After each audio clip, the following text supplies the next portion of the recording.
Hello, everybody. It is me, Demetra K, and I am sitting back there somewhere. Excuse my shirt. It's actually tan, so I don't know why it's pixeling within the green screen. I'll try to fix it sometime throughout the show. But anyway, welcome to the Demetra K Show, where we promote Black love, knowledge, and understanding of all things that go on in the Black community to make us an even better people. With the emphasis on even, because we are great people, but we can always strive to do better. And as you can see, once again, Walter is back. He's been missing in action for a couple of weeks. He's been very busy as his youngest daughter has graduated high school on her way to UCLA on a full ride. And so he's planning her party, and it's going to be an extravaganza and all of that. So he's been completely busy there. So he's back. Today, I also like to say a big giant thank you and welcome to YouTube, Twitter, and Facebook. You are the other side of the conversation. And sometime throughout this live, I will share the link if you want to come on and express your opinion and ask a question.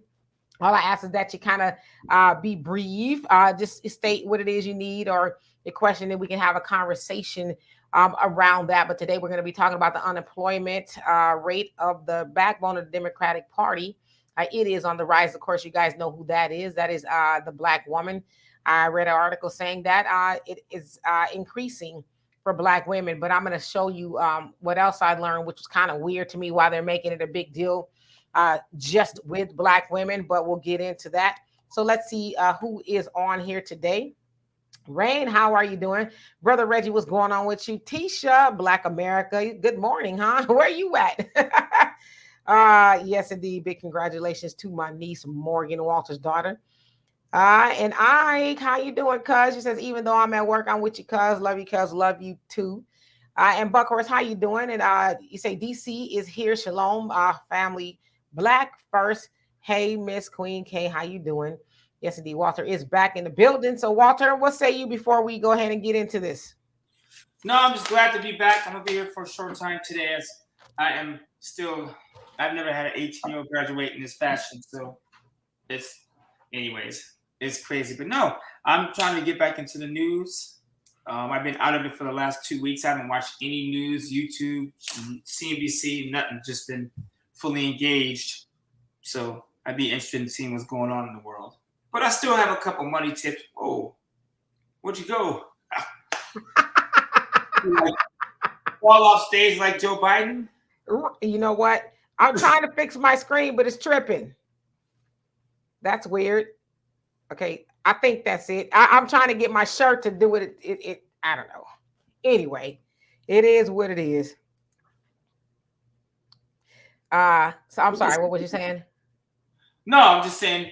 No, it's good to be back. I'm interested in seeing what's going on in the world. I mean, I've seen some of Ukraine and all this. The fires in the Northeast New York. It's silver, the skies. Absolutely. So anyway, who else came on here? Jan Michael, how are you doing? He says, hey, unemployment rate terrible. Yes, indeed. And Shirley, how are you? Good evening to you as well. And Tisha says, I feel him. The graduation stuff is crazy. My son's graduation was so simple. Yes, you have a child that's graduating as well. So my hat's off and my prayers to all of you all who have endured the graduation. I haven't had that happen for at least, I don't know, 12 years or so at this point. So I don't know. But anyway, let's go ahead and get into it. Of course, every month around the first of the month, give or take, they release the unemployment data. And I used to work for the census in regards to the unemployment rate. We'd have to go out there and collect the data every month to ask all these employment questions of different people. And so that's where the data comes from via the Labor Bureau statistics. And so it was discovered that, and I actually put up a slide so it'll be easy for y'all to see, opposed to me trying to remember all these numbers. So the current Black unemployment rate is 5.6% from that of 4.7, and that's from April to May. So that's a 1 month difference. Also put up some other numbers in 2020 during the pandemic. It was about 16.7%. And then it says in 1983, it was 21.2%. So I'm assuming that it's kind of weird because the numbers they say it was 50 years. Well, actually, 2020 was the worst it's been since 50 years, but I think somewhere I'm off or they're off. But nevertheless, those are the numbers. Moving right along. Says for Black women, the unemployment rate went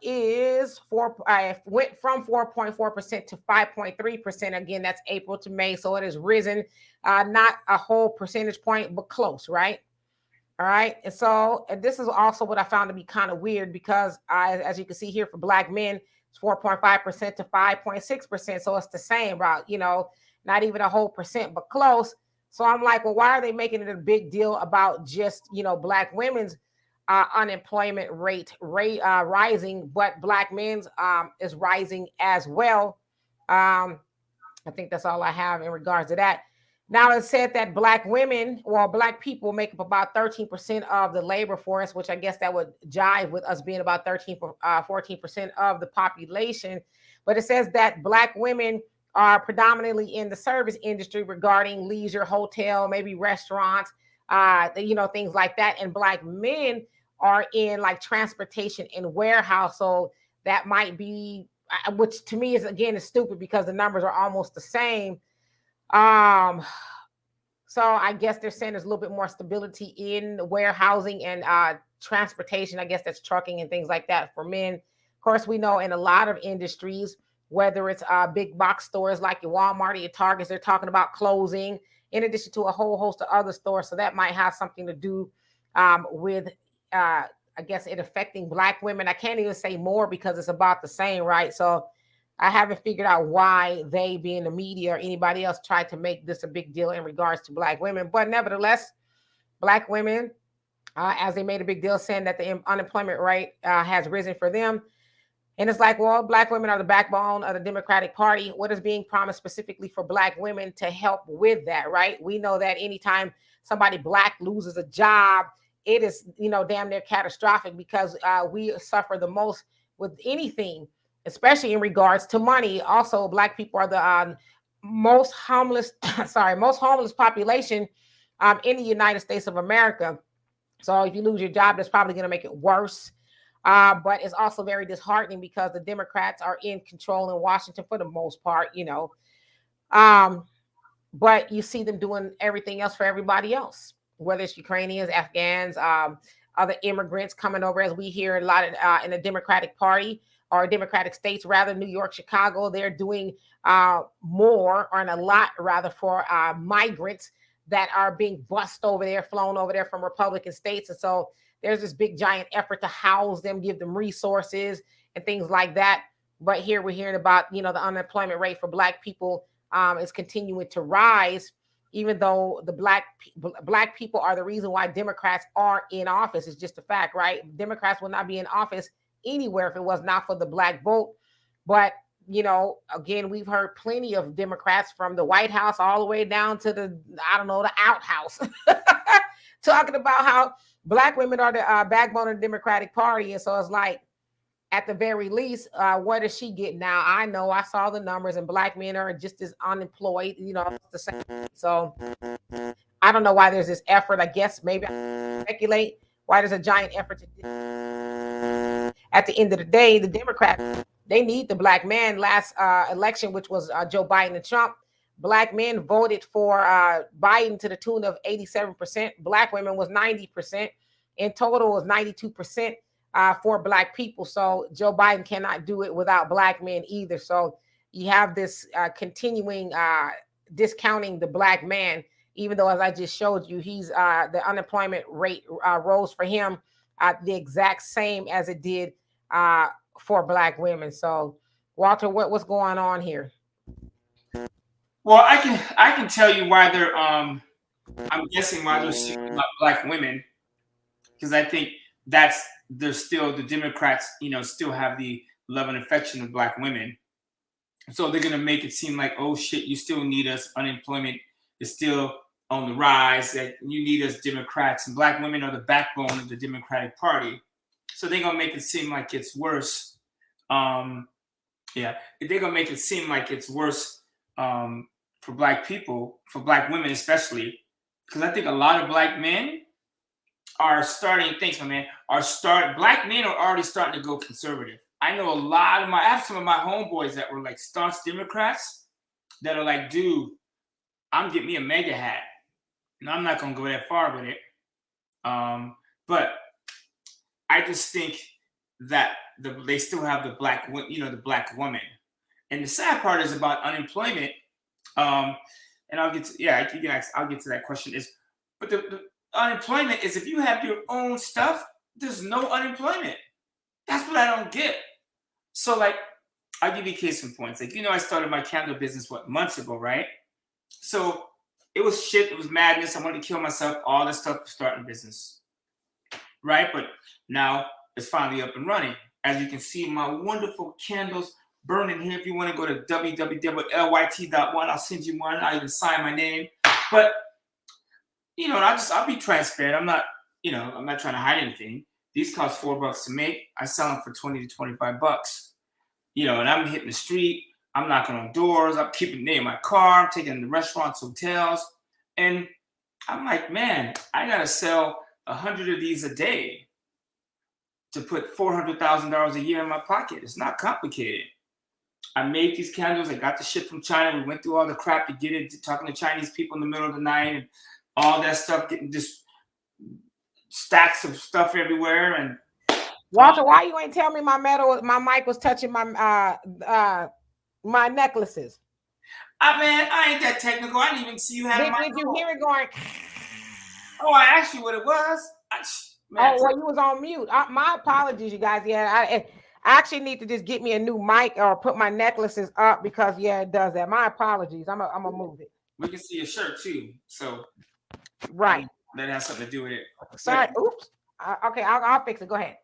No, so the point I'm making is, and I was telling my kids this. I try and make dinner with my kids once in a while. Bring them over for dinner. We sit down, break bread.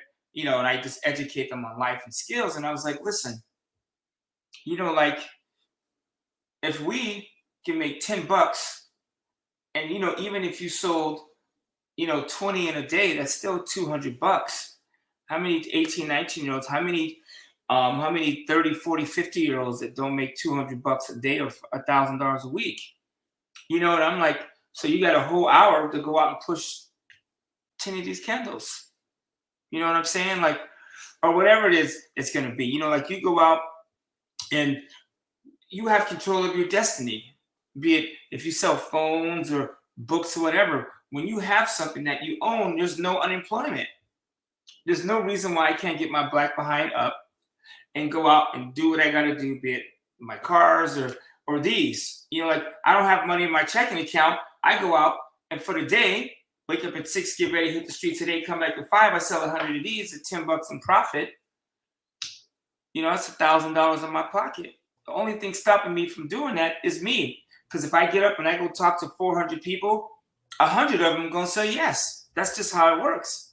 So when they talk about the unemployment rate for black people, we have been known to create shit from nothing, stuff out of thin air. Give us, what I'm saying? Black people are so talented. So the fact that the Democrats can keep saying, oh, the black unemployment rate is ridiculous. Like, you can do rent parties. I remember we used to do those. Start businesses. I mean, I was in, this Mexican cat bought 2 cars from me yesterday, and he had on his clothing line. He said he spent $200 for a sweatsuit because some rapper made it popular. I don't remember. It's like Susie, and I don't know what the name of the clothing line was, but he said he spent $200 on this. And I go, damn, you spent $200 on a sweatsuit? And I got my own clothing line of Verbal Herb, and I can make that sweatsuit for $10 to $15, printed everything at your door. And he goes, yeah, but the brand is hot. The point I'm making is anyone can do that. It's Shopify, it's drop shipping. Yeah, it's work, but like at some point it becomes up to you. And I think that's what the liberals are afraid of. Because if they tell black women, listen, start a business and you go and you get up. Don't tell me you're unemployed, but you can go out for $200 and start a business that will pay you $1,000 a day if you give it 10 hours a day. Is it, somebody was like, well, you're going to be going door to door to sell candles. I said, I would shovel horse shit to make $400,000 a year. And it's on me.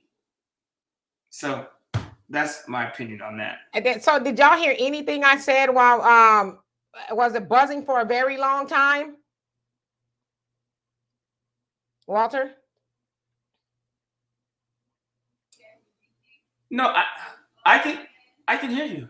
I heard But everything. what when I was speaking, was it buzzing? We heard you. You heard me?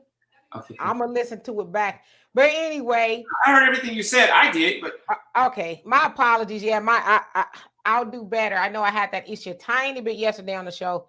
But yeah, it's my mic. Sorry about that, you guys. Hello, world. How you doing? It says, does anyone know if I'm out of I think it's personal time off? Will I still receive holiday pay from my job if I was on vacation before and after Memorial Day? You should, because vacation time is not like you called off. It was time that was allotted to you. I know a lot of times with jobs, depending on what type of job it is, if you do not show up to work the day before the holiday or the day after, you could forfeit your holiday pay. But since you are on vacation, those are days that were kind of planned, so you should still get paid your holiday pay. I hope that helps. So I think, don't quote me, but from what I remember when I was working specifically in a warehouse situation, because I know that's kind of the term that they use. You have to be there the day before and the day after, but vacation seems like it counts as you being there, not really there. So I hope that helps. All right, so let's see here. Okay, so y'all heard what I was saying to some degree. Sorry about that, brother Reggie. And Tisha says, I live in a Republican county. I see a significant difference than what I see in my old neighborhood, which is Democratic. So you're seeing the difference as far as how it operates and things like that. All right. Yeah, Buckhorse, that's what it was. My janky microphone. Uh, let's see. J Fitness Health. How you doing? It says, yep. I'm doing my own thing. I do startup and business funding and overages recovery. Okay. You also say save my money and bought those courses on how to do it. Ataya, you say rent party, or after you were saying something about a rent party. Well, that's what people used to do back in the day. Remember when people couldn't pay their rent, they would have rent parties. I mean, right now it's called Airbnb. I mean, like, man, do you realize? And you guys listen. And I had this conversation with my kids and Link yesterday. I said, I'm done taking care of you guys like this. I'm done being the only dude waking up working. Everybody's pitching in. If you want something from me, you gotta involve, be engaged. So, but everybody can make money. Like, and so what I was telling them about these Mexican cats, like my housekeeper, there's 10 of them in the house. My Mexican neighbors have 7 adults and 2 kids living in a 3-bedroom house. It's me and my assistant in a 3-bedroom house. You know what I'm saying? It's like, come on now. I said, you got to do what you got to do. Airbnb, they have a section where you can rent your couch out. Like literally for 15, 20 bucks, you can rent out your couch. And they have websites where you can, listen, I'm talking for those people that need money. And well, too, it's funny you say that because Deanna and I we took what they call a third ward tour in Houston. Walter, you would love it. You got to do it when you come back. It's a Black-owned bicycle company, and they plan all these things. So this particular day we went, we were going to bike ride to brunch. So it's a Black-owned restaurant. We took a bike ride to called the Savoy. But you take the bike all around downtown, or the third ward rather, and we saw, I guess, situations like that or buildings. And Deanna kept saying, I would love to have a building like that. And I forget what she called them. They're hostels, but they're a different name, where you can rent out a bed instead of a whole room. Because when my daughter went to school in San Francisco, before she could find permanent housing, she rented what was an Airbnb, but they rented by the bed. So she had like 4 other people or 5 other people in a room with her. She was just privy to the bed. And the other living areas is like the bathroom and the kitchen. But the guy or whoever it was had 3 other bedrooms, and he had bunk beds, in every aspect of the room. So she was only renting a bed. And I tell you, she paid $700 a week for that bed. And this was what, 2000, I don't know, 17 or so. So yeah, people are doing that kind of stuff because people need a place to stay. Well, and we just listen, people. We are being too proud. That's all it is to me. Listen, man. If you are unemployed and you have all your senses and you have money, because it's funny, like I was driving through last night with my son and my daughter, just taking them to do some bank runs and showing them, just showing them commerce. And I said, see all these restaurants? They're all full. And these are the same people that are bitching about unemployment. They don't have money and opportunity, and it's the man's fault. But yet these restaurants are packed. Instead of, and I'm talking just packed, like Cane's got a line around the block. Cane's Chicken. I've never been in a Cane's Chicken. And man, I walked into a gas station and smelled that fried chicken sometimes. It smells so good. It's almost like crack. It makes you want to eat it. I almost bought one the other day, just one of those little pieces of chicken in the gas station. Just ooh wee. It was calling me like Chris Rock was calling me. But the point I'm making is those people, one, and those people that eat out every night, all the time. That's money you could be saving. And that's time you could be working on your side hustle. You know what I'm saying? Like there's so much stuff on TV. Sometimes you got to turn that shit off. And I was with a friend of mine, and I just noticed she was scrolling through Instagram the whole time. And I said to her, imagine what you could do with that time you spend on Instagram. Just scrolling, watching shit, just scrolling, just like, scroll.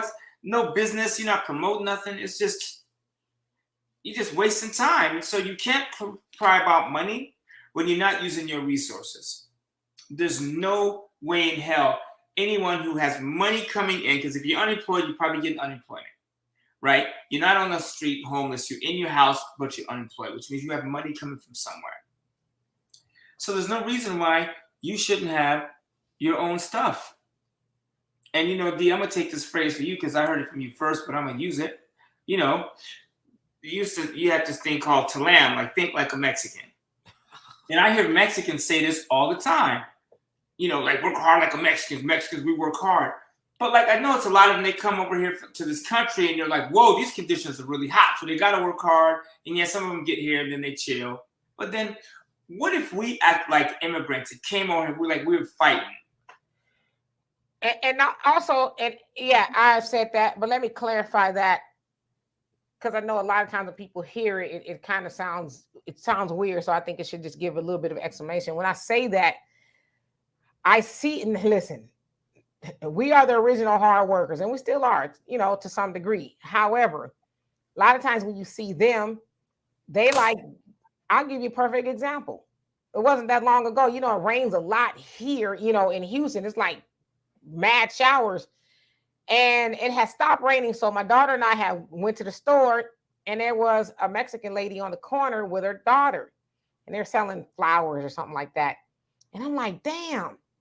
What does she do? Like wait till it stops raining and they just run out there real quick. Like to me, it says that not just that because she was Mexican, but just anybody in that situation, I'm going to seize every moment I can to make $1. Even if it stops raining for 5 minutes, we going to get out there and try to sell. Even if it's one flower, then we are, one step closer to where we got to go. So the reason I said that, especially being from California, you do see it a lot.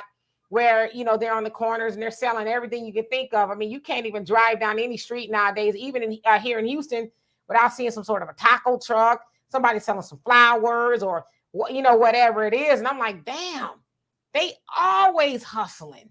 Not to say that we don't or we haven't. I would just say in my experience, as of lately, I see them doing it more. And so not just us as Black people, but I'm saying as people, if we had that work ethic, we would get a lot further. And to your point with social media, it is a huge time suck. Like, I get it. Sometimes you have some downtime. I'm mostly online at night, like when I'm laying down or whatever I eat and I'm trying to maybe go to sleep.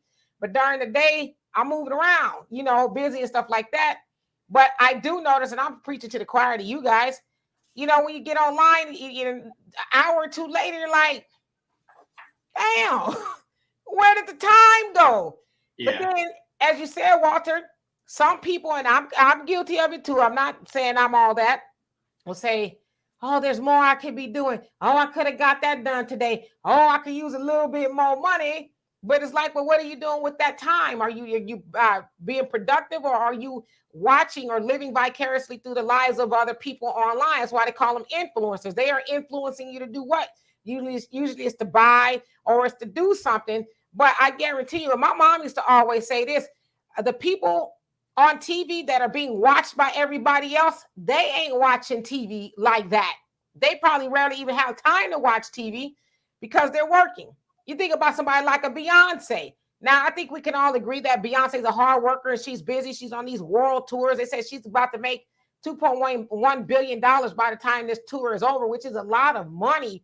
But I doubt very seriously she on her phone scrolling, watching TV, kicking it. She probably doesn't have too much downtime. But, that's kind of where that idea came from. Really to utilize every moment that we have to be productive. Now, I should say this too. I'm not saying we should work ourselves into the ground because there are a lot of people who like to work. I was pointing to you.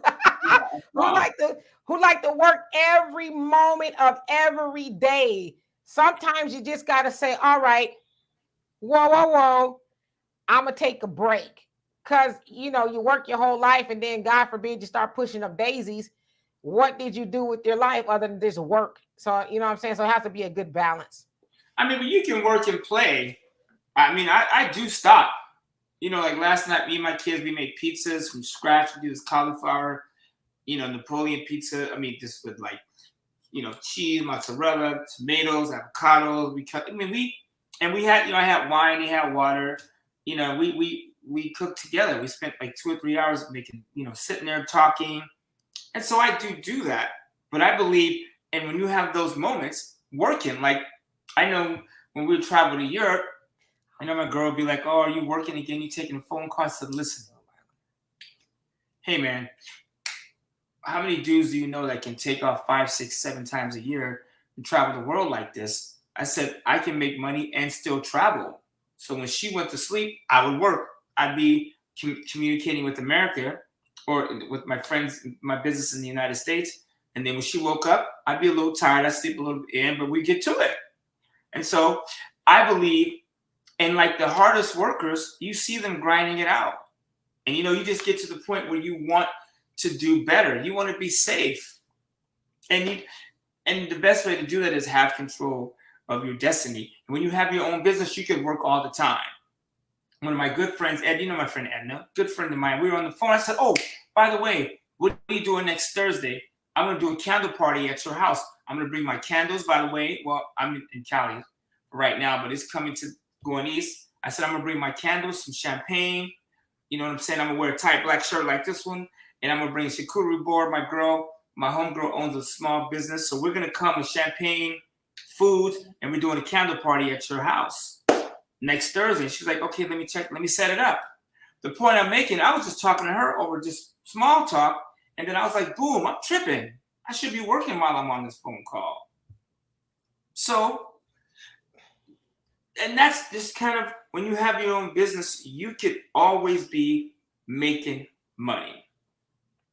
It's the only way to go. And my sister's being nice to you guys, and she's giving you the calm version. But like, it's total whackness. It's woke shit. Like black people, we used to work harder and we don't. We turned into some lazy asses, period. Ain't nothing else to it. And I'm tired of it. You go to the corner, see the Mexican selling flowers, the white dude on this corner begging for money. I don't even know where the black people at. I don't even see them on the corner no more. Like, we have all this energy and it's exhausting talking about it. Get off social media, start something, and get to work. If you don't have money and you're not working at something, then it's your fault. It ain't the Democrats, it ain't the Republicans. Stop listening to those liberal lefts. You don't need them. Joe Biden can't even stand up on his own 2 feet, literally. You don't need these people. You need yourself. Because you don't need to be Republican or Democrat to make money. Like, when I knock on my neighbor's door and say, hey man, I got 14-ounce candle to $25, or you can do a 10 for 19, and you can do 2 for 30. They're not checking my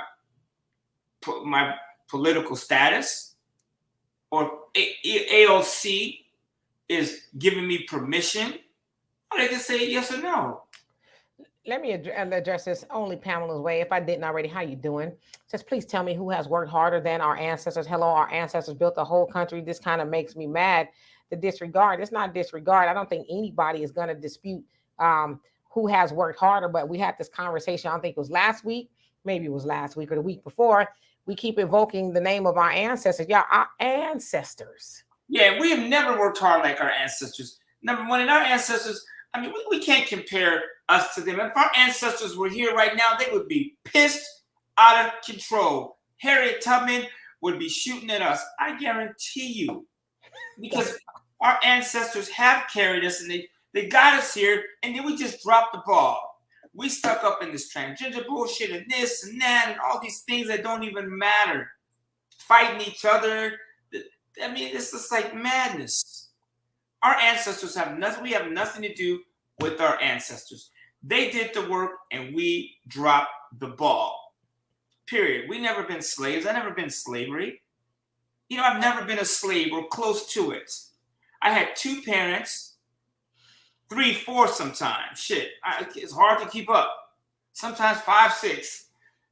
And I grew up with parents in my life, and I've been discriminated against, but my parents made it clear that you can do whatever you want to do, regardless of your skin color. And I watched both of them do it. So we can do whatever we want. Our ancestors have nothing to do with it. None of us have never been slaves in here. If you get up and go to work and they give you a paycheck and you go to work voluntarily, you are not a slave. Stop using slavery as an excuse not to do shit. And like I hear, like on The View, they were saying that if you're a successful black person is the exception. That is bullshit. That is baloney. Like, black people are excellent. I know so many black people that do well. But if you listen to the liberals, they're like, oh, being black is the exception. If you do well as a black person, you're the exception. That is not true. Every black person I spend time with is on their hustle.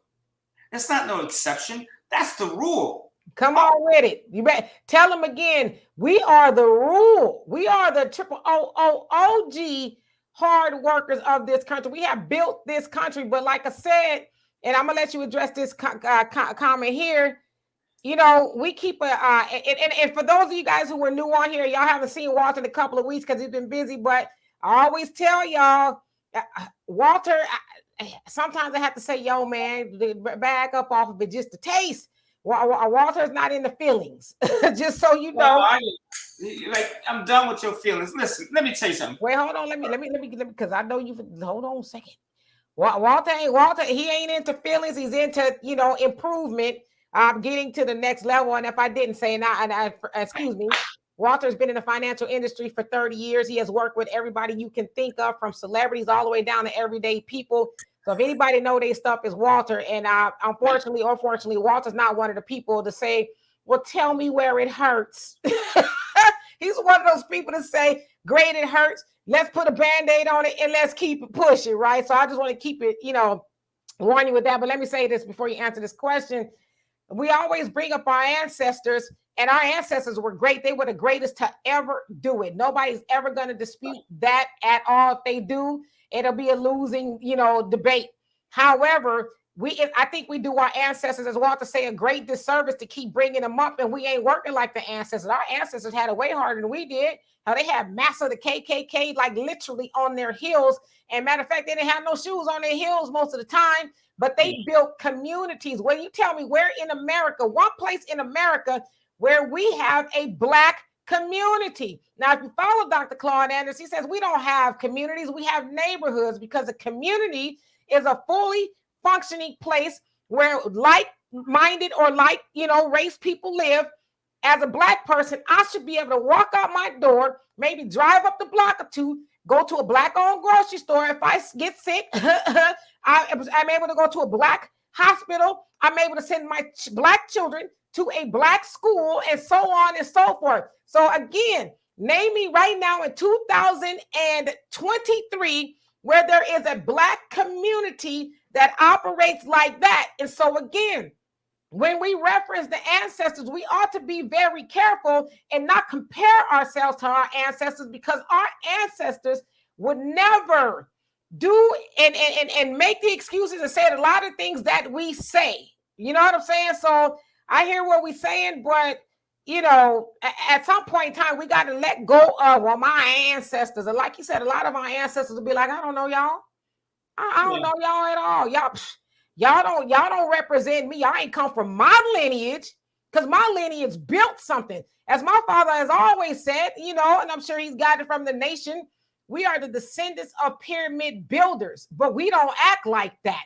We act like the descendants of, I don't know what, but we built not only America, but most of the damn world.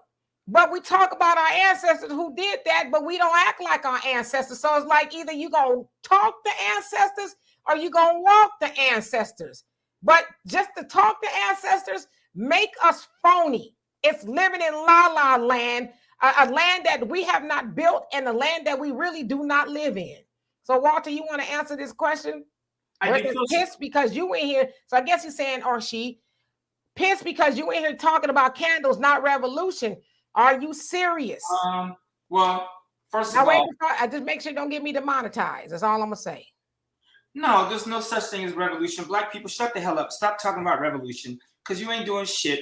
You don't know nothing about no revolution. We don't know nothing about no revolution. Like, I've been to France and some of these other places where they go through revolutions, Turkey, Middle East, where they get they go on the street and risk their lives. They got their baby on their back, strapped to their back, throwing rocks. And like, I was in Turkey one time and the whole city lit up. Just boom.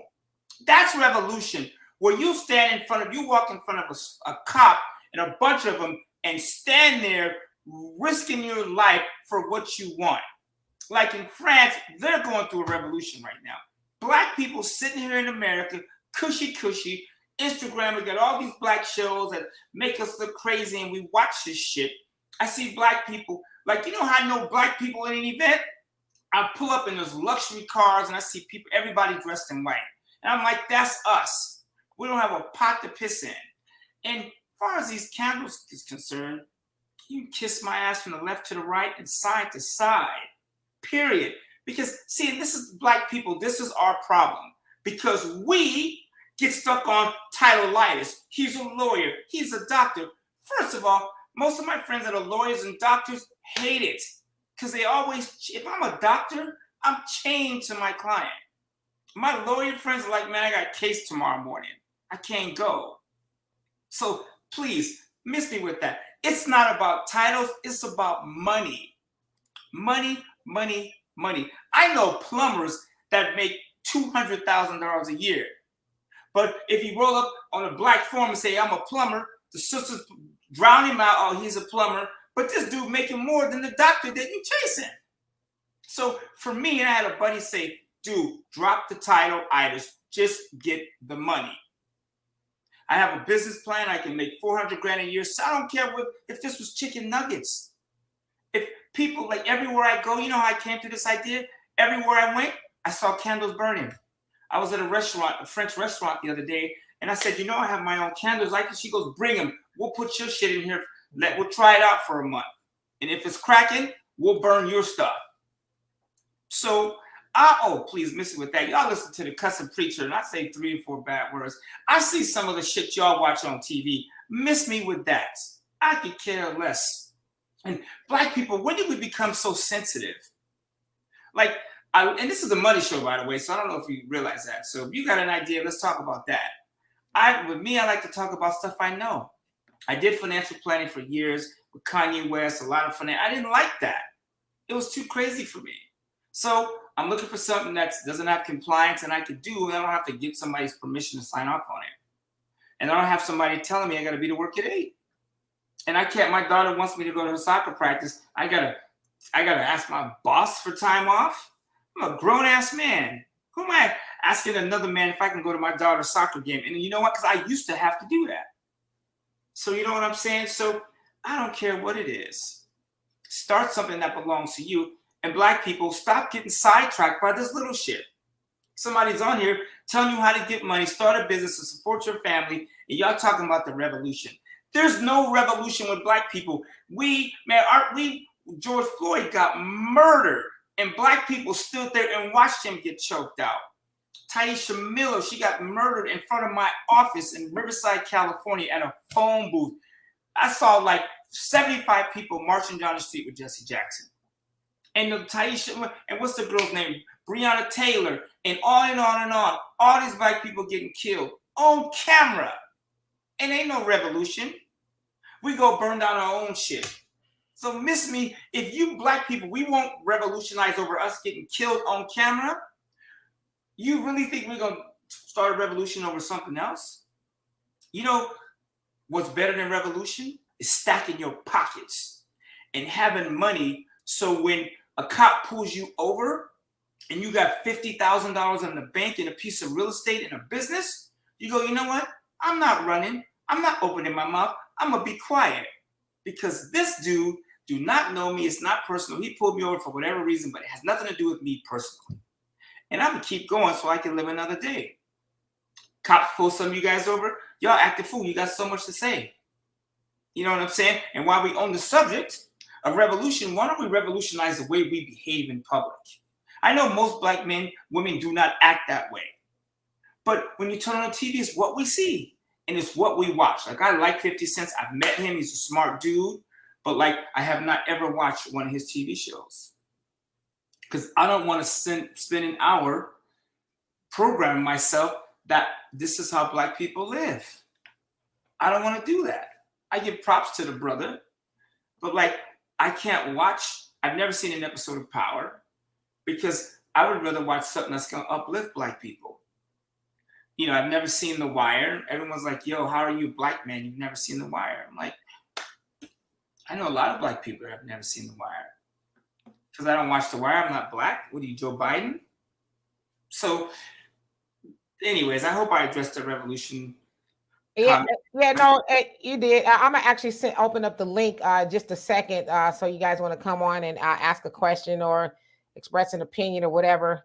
Walter's gonna try to curtail his excitement with profanity. And I'm being nice because if we were really sitting with some real G's and real brothers, you know how we get together when we talk? Man, I have friends that'll be F these Negroes. We ain't doing shit with our life. We have too much power and we're not using it. But when it comes down to a sale, you see black people everywhere. We spend money like water. And the crazy part about black people is we make a ton of money. We're up on when it comes to making money, black people near the top. We are not on the bottom of the totem pole when it comes to making money. There was an episode on Bloomberg where they were saying black people are like at the very top of making money. There's so many black businesses, so many black millionaires. They're everywhere. But the problem is they're out of plain sight doing their thing. You don't see them. So black people, we have way too much power and hustle, but we want to talk about revolutions. When's the last time we had a revolution in the United States? Anything that might have came close would have been 2020. But what happened in 2020? Went over like a lead balloon. I mean, 2020, was that when George Floyd was choked out? CB, I'm gonna put the link in the comment section, and I want you to come on here because I invite people who like to call names to come on here and they can speak their mind or whatever the case is. But anybody too, let me just go ahead and do this. Anybody who's watched this show, we're gonna try to deal with logic and not emotion. Anybody to me who calls names is operating from the emotional and not the logical. Now, I listen to a lot of stuff that I don't like, or I see stuff that I don't like, but I don't resort to name calling because I have enough to say. I guess intelligently before I have to go into name calling. So I'm going to put the link in the comment section for anybody who wants to join. But first, I want to see CB come on here, to express themselves about whatever they may be emotionally tormented with. So I don't think it's tormenting. I just think I get tormented because anybody, when you call name calling, especially somebody you don't know. Yeah, I know Walter's opinions are very strong. I'm not going to say that they're not, but come on now. I know there's 15 other people on this internet y'all listen to, that have very strong opinions. And come on, you know, I agree. We should not be doing so much profanity, but let's not be phony here. There's a lot of people y'all follow on this internet got some very spicy mouths. But I won't name them. Who's the brother people watch where he's talking about bitches and hoes? The old dude that be sitting there. Oh, you talking about? There's a lot. There's Pastor Thaddeus Matthews. There's Charleston White. Like I said, he'd be sitting in, like in front of the internet, no the background. He just be sitting there leaning to the camera. I can't remember his name. I think you turned me on to him. I like Pastor Thaddeus. I don't like all the stuff he does, but I like that he's really raw and he keep it real with what we as Black people need to be doing, even though he's kind of flawed himself. But that's a whole different story. All of us are flawed. We all got problems. Right. But until you do, listen. Until you do something about it, it ain't gonna never be nothing in Black people. Let me tell you something. Like, we have this phony thing that the Democrats are gonna come save us. Like, seriously? Like right now, Ukraine, their dam bust. Their dam went kaboom, collapse. Where was that for Katrina? Hey, Mr. Misha, how are you? I'm well. Much love and respect. Much love and respect. I've tuned into your channel, periodically. I jump in here and there. I believe I'm still subscribed, but I certainly appreciate the content and everything you're doing on your channel. I certainly appreciate new opinions, difference of opinions. Black people are not a monolith whatsoever. But when I hear nonsense, when I hear just complete nonsense, like factual nonsense, then I have to say something. I could care less how long you worked in the financial system, this capitalistic financial system. I've lived in it for 34 years. You know what I'm saying? Just because you worked in it, what validation does that give you? You've been a great participant. Other than that, when you come on here and talk about Black people don't know about revolution, you've spoken, in my opinion, ill of our ancestors, but not only of them, of your parents, their parents, all of that. You sound defeated. You sound completely defeated. You sound like there is no other alternative or option other than capitalism, and that's the route we need to go. And that's my opinion of your whole breakdown and everything. So, I'm open. Name something else that works. Name something else that works. Besides money, take the money out of the picture. What do we do next? Show me something that works besides being in control of your own money is a tool, just like voting is a tool. You don't vote your way out of capitalism. You don't vote your way out of this system. It's a tool. You don't stack all the bread in the world and then think what? You know what I'm saying? What are we gonna do when we each got $100,000? Then what? You know what would be wonderful is if we each had $100,000 and then we asked that question. See, it's easy to ask that question without having the money. Okay, listen, Black people, we talk about capitalism like it's a bad thing. Like our ancestors, even some of our original back to black. Mr. Demetra, I can't engage in this, Demetra. He just said we act like capitalism is a bad thing. Come on, dog. Are you? Okay, you know but come on, bro. Question. Wait a minute. You got a Clarence Thomas T-shirt on up under that polo, don't you? Wait. This is why Black people don't have. I'm gonna mute you guys' mics. Next person. Wait, let me ask some questions. This nigga's a joke, cuz. Hello. You a joke. Hello. Hey, let me. You go back to doing the revolution. Okay, wait, hold on. Let me stick to capitalism. Okay, but let me stick to capitalism, please. Tell me how that's done for your ancestors, for your relatives, for every. You know what's so crazy is I have only the men, and it's funny. I said this to somebody the other day. I said only the men come on here, and I have to get demonstrative, like, hey, I'm talking here. Like, why are we going back and forth? We're having a discussion. A discussion is we're gonna ask a question, we're gonna answer a question, we're gonna, like that. That's why I said we got to take it down a little bit. I don't know if CB froze up. I think maybe he did. Are you frozen? I think he's frozen.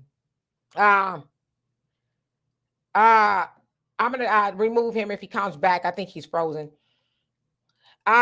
We gotta learn honestly, is this is one thing that I wish as we as Black people would really learn how to have a dialogue. We can't have a dialogue and going back and forth with one another. We need to be able to ask questions so we can learn. Nobody knows everything. You know what I mean?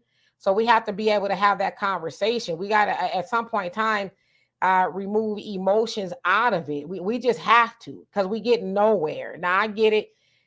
We don't always agree with one another, but we got to be able to have a conversation. I'm thinking. Well, I mean, this makes for good. Wait a minute. Easy, you crazy. It says, "Hey Walter, your light out, brother. You got 6 candles lit. Yeah, it's kind of dark. We can see you, but." Well, no, it's funny. I have 2,000 candles in my house right now. I light these things as a reminder that I need to be on my hustle. Yeah, actually, I didn't like this one because I don't want to burn them all so fast. But and hold on a second, too. C Fields, that was the first comment of you that I saw. I didn't see anything else. Sometimes comments are I don't know, what do you call it? Weeded out, and so I don't see them on my end. So that's the first comment that I saw from you. Hello, Olivia. How are you doing? Ebony, what's going on with you? Yeah, Tony Sotomayor is one of them, and I know a lot of people used to listen to him. I don't know if they still do. Sound man, how you doing? It says, big up, Miss K. Your thing up, Mama Brooklyn. It says, check in Pond Queen, and I know was that Jamaican, but how you doing anyway? C. Phil just says, we are not Black people. I don't have a problem calling myself Black. I just don't. I don't even have the energy to get into that conversation, whether we Black or not. A lady says, we have a phony thing like Republicans that are great white hope. Okay. Facts Not Feeling says, for the record, it was Ukrainians that blew that dam. The media is lying about that, just like they did with Katrina. Yes, so I've heard a lot about that today and yesterday. There's a lot of stuff that's coming out in regards to who really did that. So I agree with you on that. Let's see here. And I don't think it matters who blew the dam. The point was, what is our U.S. government? What is the world talking about right now? Ukraine and their dam. And when did that dam blow? Yesterday? And Ukraine is not wiped out. Louisiana was wiped out. Like New Orleans was wiped out. People like floating, dead bodies floating in the water. The point I'm making is that's where the energy goes. And the Republicans are not the great white hope. First of all, you guys, Black people, Black people, our first leaders were Republican, not because of what's going on now, because they were more conservative. They believed in raising your own kids. They believed in do for self. You understand the word be conservative and more liberal, right? You're more conservative. A conservative man is more likely to go home to his wife. He's more likely to raise his kids. He's more likely to be more reserved, more in control of his life. Versus liberation and take off the bras and this and that. We don't need 2-parent households, and we don't. Dylan Mulvaney could kick it in the girls' locker room, and all this liberal left stuff is part of the destruction. So I don't really care. I just, people say you should vote libertarian, but I like to kind of vote for one of the other party, believing one of them is going to win. So. And Black people, we need to be able to communicate without attacking each other. And I'm so over saying that capitalism, or whatever, maybe it's not evil, whatever it is. When I hear people talk negatively in a sentence and then throw capitalism in it, I know that we've lost. Because we'll bitch about capitalism. Like one of my kids tried this shit with me, and I had to straighten her out.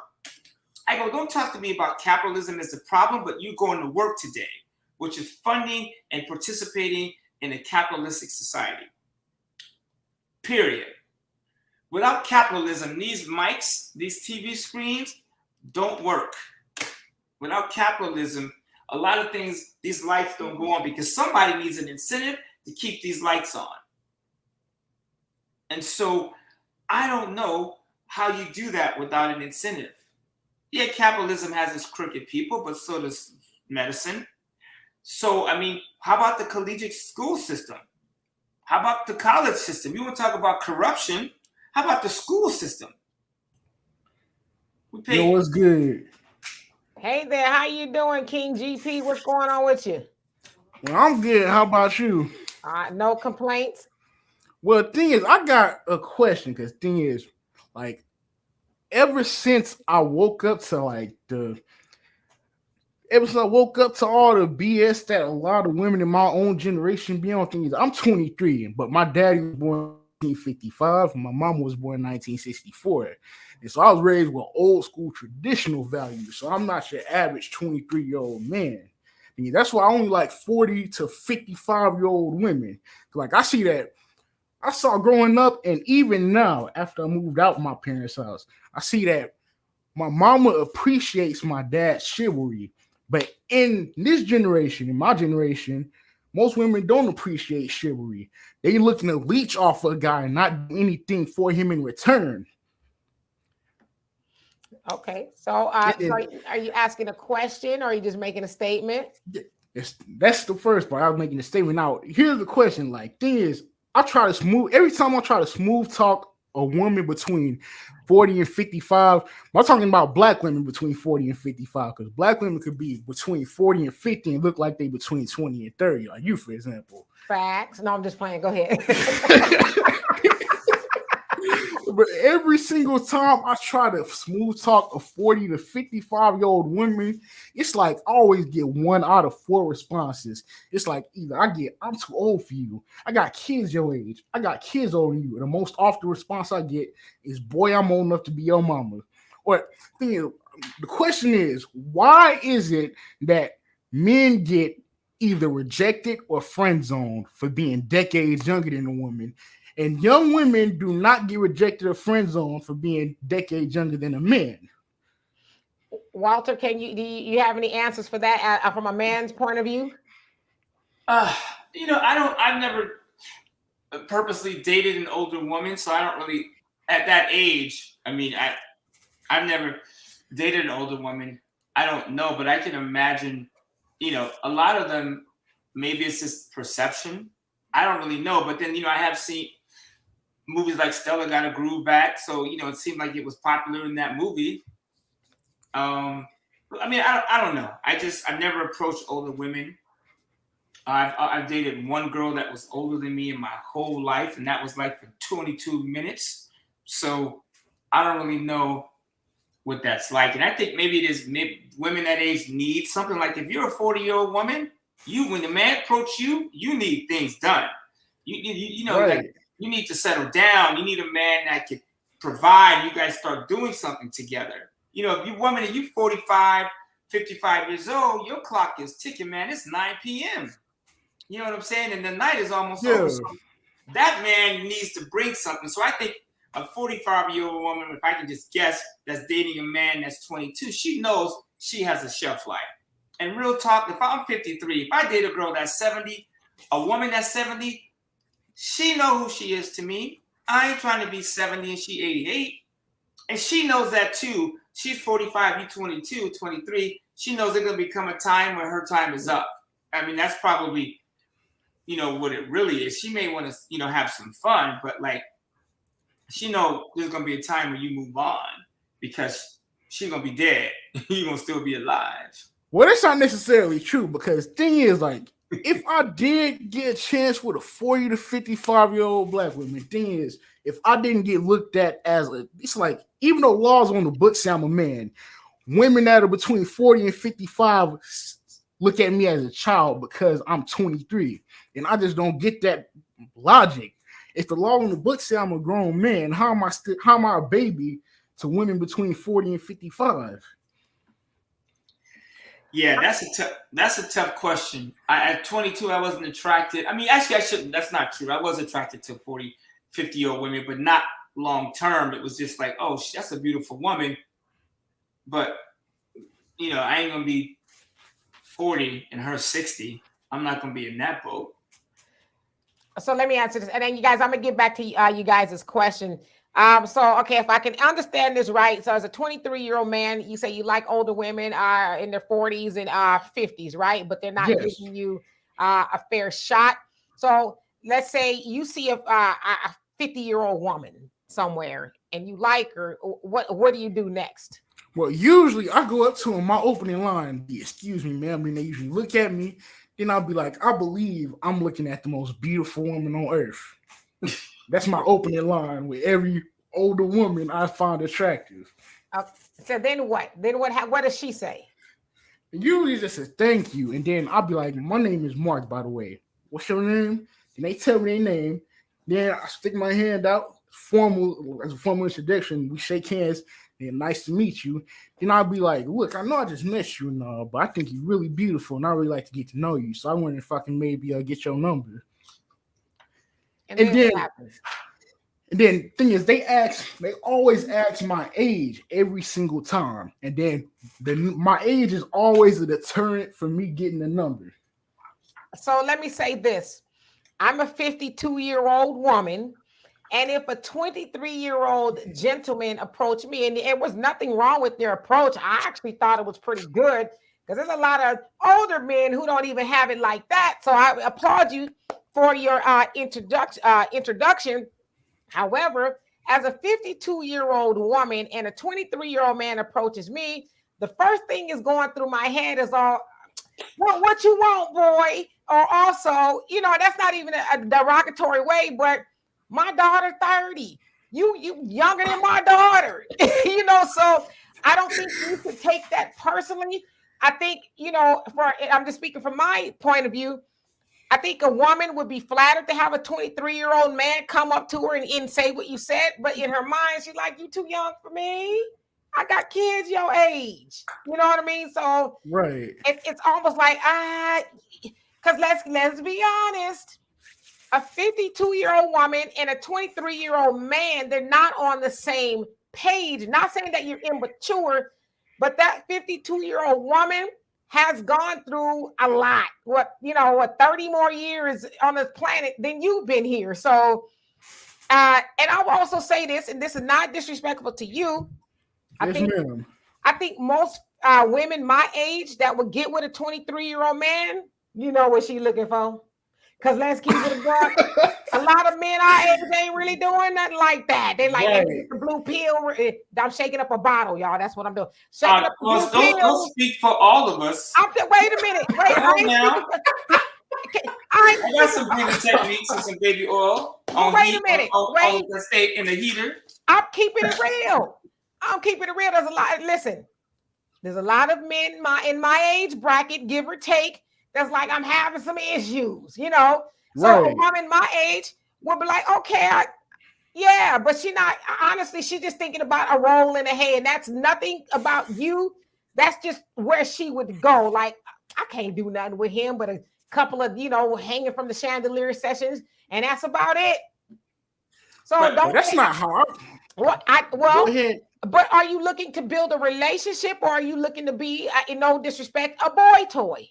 I'm looking to build a relationship. Because thing is, even though she might die way before me, while being decades older than me. Even things like they say that another thing I get when I try to hit on older women is that they say when they get older and then their age starts to get to their skin, thing is they say the wrinkliness will make me not be attracted to them anymore. And that's not true. Because I know that even though if I do get married and start life with a woman that's 20 or 30 years older than me, I'll still see her in the same light as I did when I first met her. I know that even though her physical appearance will have changed, inside she'll be the same person I fell in love with. That's all that matters. So I'll stay with her till the day that she, and then after she died, I wouldn't get another woman just to be faithful to her after her passing. Well, yeah, and you are an extreme rare case, because that's the first time I ever heard someone your age say that. I believe you. But I think they're operating from experience where they feel like you are not. I mean, you're 23. They've gone through 1.5 times more life or twice as life.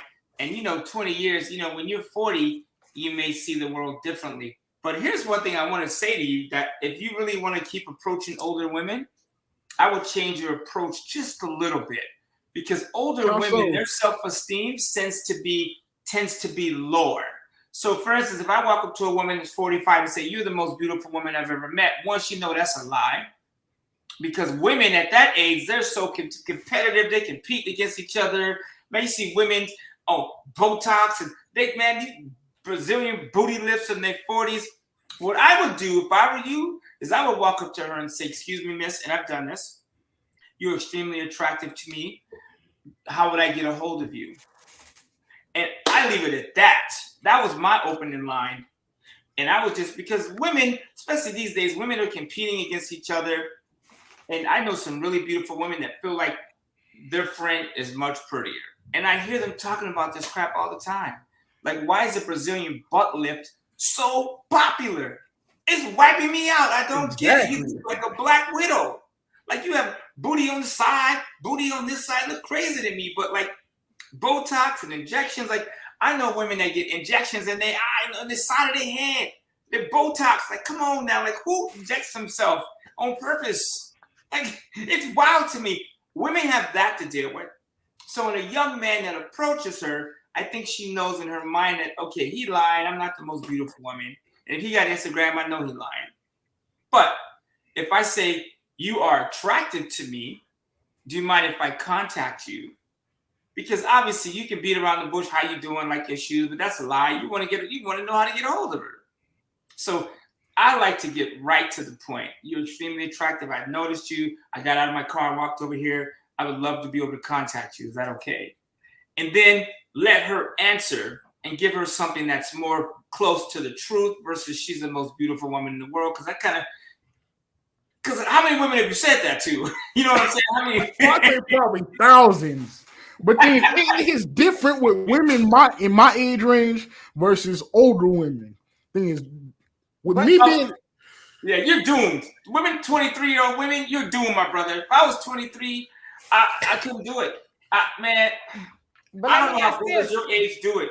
Let me ask this. Stacy makes a good point. She says, I would want him to be with someone his age. He's at that age where he might want to be married and have children. Some men want children, and I don't want any. So, I mean, that's a good point. You're 23 years old. You approach a woman in her, 40s and 50s. She might not be able to have children anymore due to the change. So how does that work?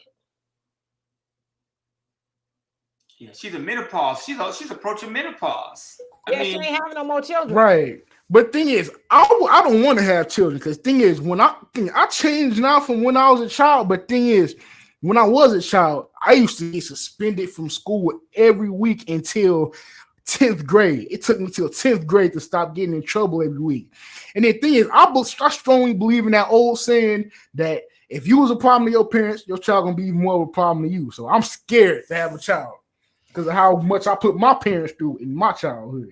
And let me ask you this. Thunder also kind of, raises a good question. Says you have to conduct yourself like an older man would, have your money in order, and also your choice of music can make a big difference. So let me ask you this. You go up to a 50-year-old woman and she's like, okay, I like what you're saying. Are you able to provide for that woman? Take care of her in any way capacity? Because I'm imagining if she's a 50-year-old woman and she's single, she probably taking care of herself. So I guess, and I hate to even ask this question, but because I hate when it's asked of women to some degree, what do you bring to the table? Well, let's say I'll go down the list of things, all right? I'll go into specifics. So basically, like, I feel that as a man, it's my obligation to treat any woman I date as my queen rather than my significant other. And then, so I did this when I dated young women. Thing is, all while maintaining my 12 to 16 hour a day job, making $2,200 a week. But thing is, like, they didn't appreciate any of this. I'll go down to specifics.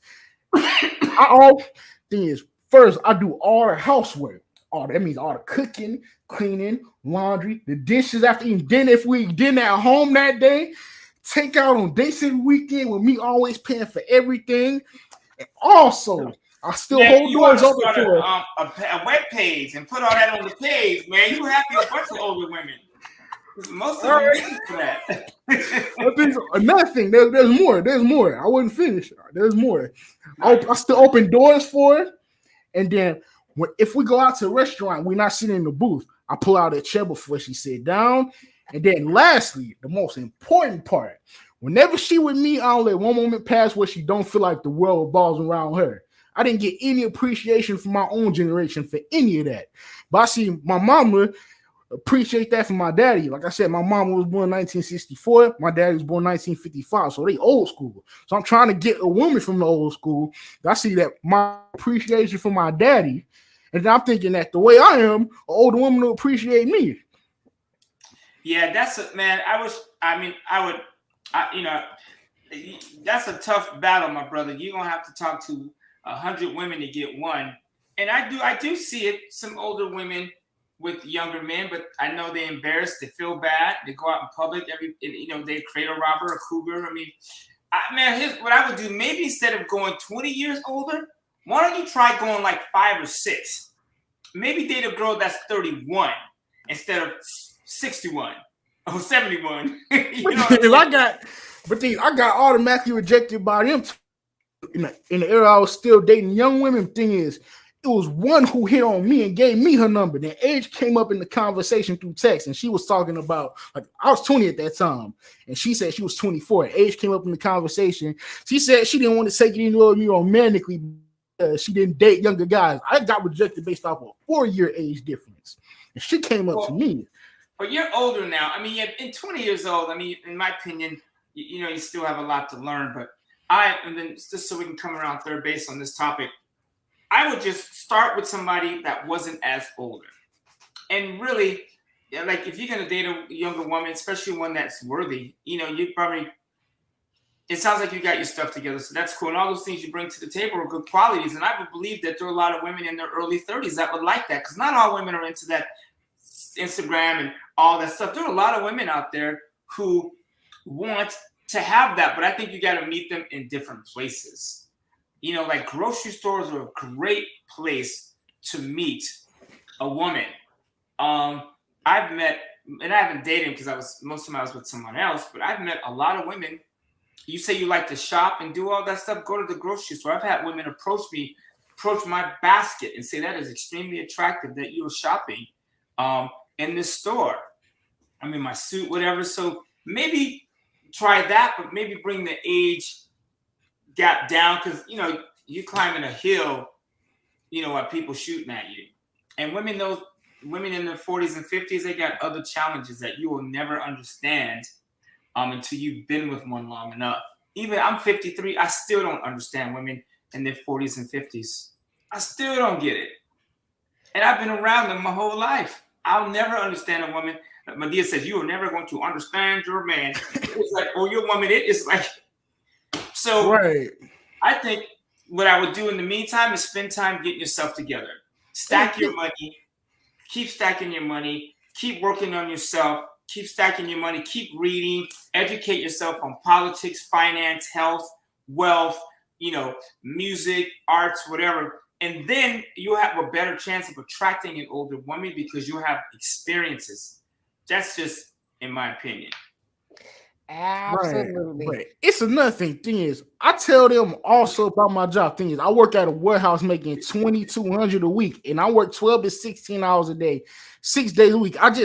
Usually Saturday is my only off day, but I took off today just because, like, I had to go to the eye doctor, so I took off today. That's the only reason I'm on right now.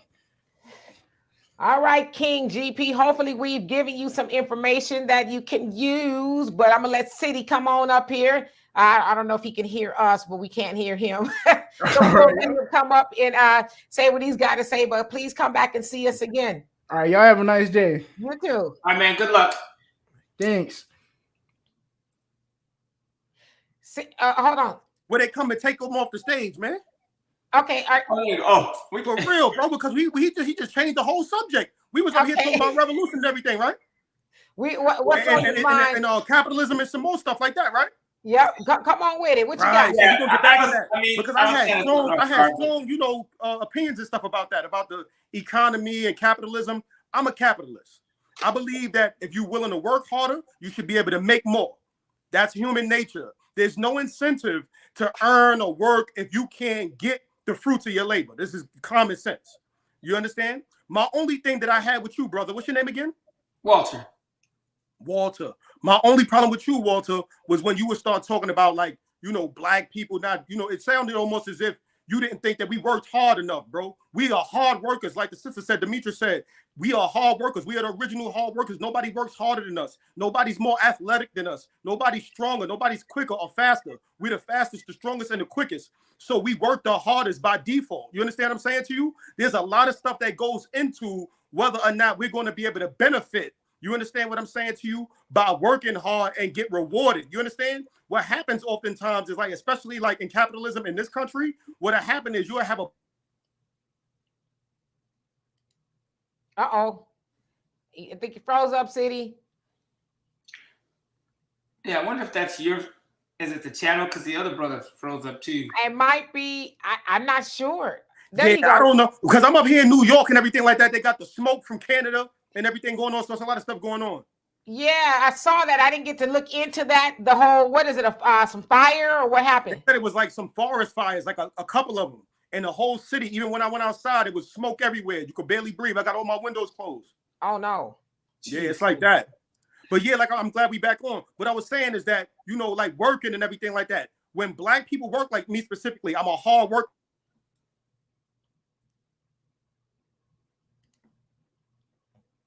Yeah, I think it's probably the area. Yeah, no, maybe just refresh. If you can hear us, man, just refresh your signal because we can't hear you. But you know what I'm gonna do? You know what I'm gonna do? I'm gonna do this. I'm gonna do this up here because you know it looked like my internet is messing up and everything like that. I need everybody to do me a favor if you can. Google a woman named Karina Slusser and everything like that. You know, I've been having some beef, man. I wasn't gonna say nothing, but my internet is messing up out of nowhere. I was just watching the show. I had all kind of comments, and now I can't say nothing. If it cut off again, I'm gonna just, you know. What did he say? Her name was Karina what? Slussinger or something like that? I just searched Slussen. I'm not sure. But I mean, Karina Schlesinger. Hopefully he'll come back on here. All right, y'all. So here, I'm going to put the link back in here. Y'all want to come on and ask a question or whatever the case is. This is the money show. Y'all want to ask a question about money. But yes, we were talking about unemployment. The unemployment rate is up for Black people. And we know this, especially during the Great Depression. There were more millionaires made then. And there was a lot of millionaires made up out of the pandemic, believe it or not. So the point to that is, as Marcus Garvey said, up you mighty nation, accomplish what you will. The Nation of Islam says, do for self. As we've heard and seen a lot of examples of our ancestors, do for self. My mom used to always say, discover what you're good at and get people to pay you for it. You know, everybody has a skill, a talent, something that they can utilize to make money from. I'm not saying having a job is bad. Please believe me. I'm not saying that at all. But, you know, my mom used to always say have multiple streams of income. And I think that's a huge mistake for anybody to just have one stream of income, especially nowadays. We see a lot of these companies are going belly up. I even got Walmart and Targets talking about closing. And you would think, damn, if I can't go nowhere else to get a job, I could go to Walmart. But a lot of those are closing up. And so you ask yourself, well, then what do I do? I need to get me some other streams of income. Now, Walter, he's got a candle company. I can tell you right now, Walter don't need to be selling no candles, but that's another stream of income. Walter also has a small car dealership. He sells cars in addition to being, helping people finance, with financial advice and things like that, and a whole host of other things that he does. So candles is just one stream of income.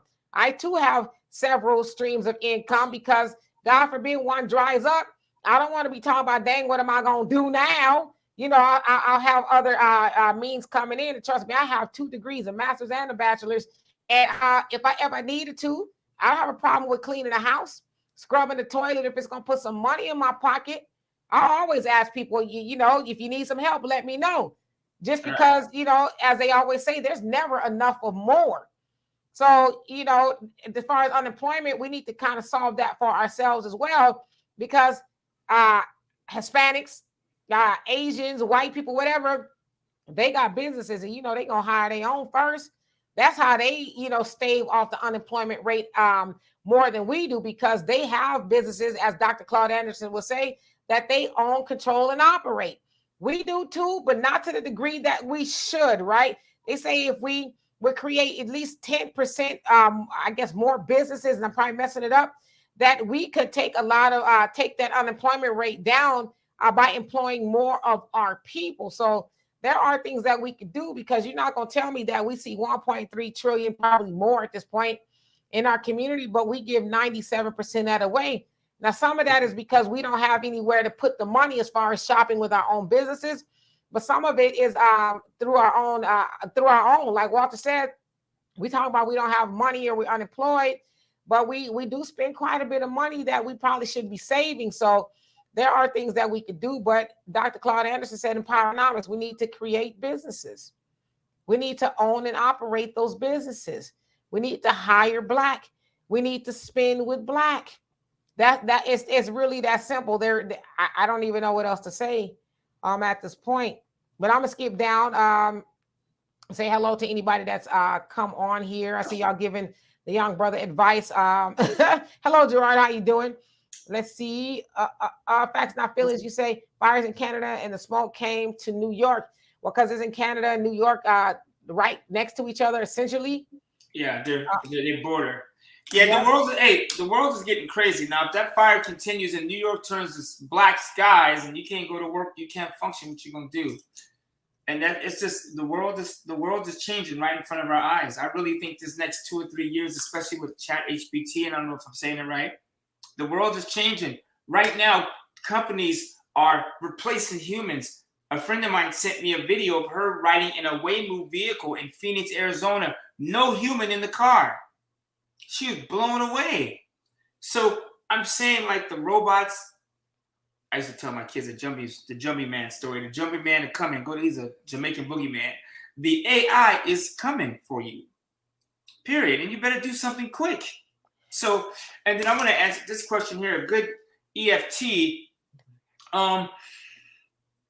There's zillions of those. When you go look at an EFT or a mutual fund, you can look at some of the parameters. Like, they'll have this thing called standard deviation. Standard deviation just means, let's say this EFT historically has done 10%, but how far does it deviate? If it has a standard deviation of 10, it could deviate 10 from the medium. So it could go 10. So if it's at 10% as a medium, it can go as high as 10 or as low as 10, which puts you at 0. If it has a standard deviation of 20, it could go 20 above 10 to 30 or 20 below 10, which is negative 10. So when I picked mutual funds and EFTs or ETFs in the days, I would do them that way. I would look at the volatility, because you want to be able to stay in something. So the less volatile, the better. I would also look, if I was going into those, I would look at value funds, value ETFs. So those tend to be companies that are already reduced and maybe been hurt. So now they're already low. Like, they call them dogs of the Dow, which is a good dividend strategy. You take the top highest paying dividend stocks of the Dow or the S&P and you buy those. So you can probably Google a dogs of the Dow fund, which is a high dividend paying fund, which means those stock prices have maybe been hit, but they're still paying a high dividend. So when things get better for them, you'll get the higher dividend and the appreciated stock price. So I would probably look at something like that. Value funds, find something with a low standard deviation, and you can find these in the prospectus, or the person that's selling or you buying them from can tell you that. There's several things. You look at the fees. Are the fees, 0.5% or 1.5%? Fees will eat into your returns. If your fund's getting 6% a year, but your fees are 1.5%, you're stuck with 4.5%, and that will really make a big difference long term. So those are a couple of things I would look at. And then make sure that's money you don't need for 15, 20 years.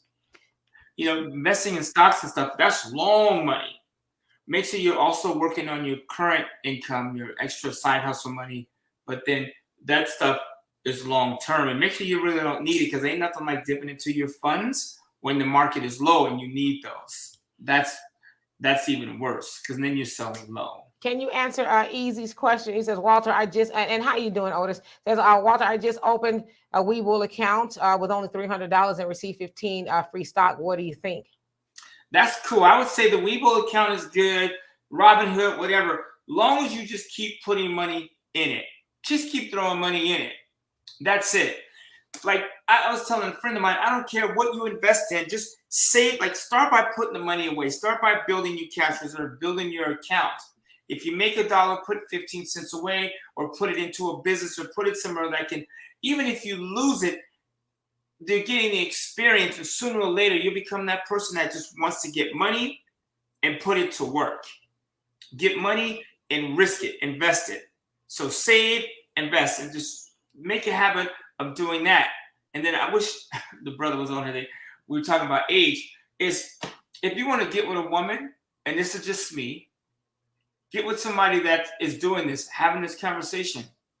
Nothing will end the conversation with me and a woman faster than her talking about her shoes and not money, her investments, her future, her savings. Even if she doesn't have any, if she's not prepared to do it right now and get on it, she has a short shelf life. And that should be every conversation you have when you meet someone should be, hey, are you saving money? Do you have life insurance? If you die and me and you get together, am I taking care of your kids? And where's the money coming from? I mean, this is a business decision when you're dating, and money should always be involved. You can't go to church or to mosque without money coming up. So I just think we should spend my every thought. If it's not my kids or a relationship or travel, it's money. Period. That's what I think about more than my kids, honestly. It's what I think about, because every time my daughter Morgan calls me, most of the time it's about money. I'm looking at her tab. I'm afraid to open her messages. Look at this. Links. I said no Adidas. We're skipping them dudes. But like links. Hey, Dad, what about this? I'm like, damn. So I'm afraid. Let me, we got some more questions. But Otis, what's going on with you? Let me unmute yourself. I did it. There you go. All right, now you got to do it. I can't unmute you. You have to unmute yourself.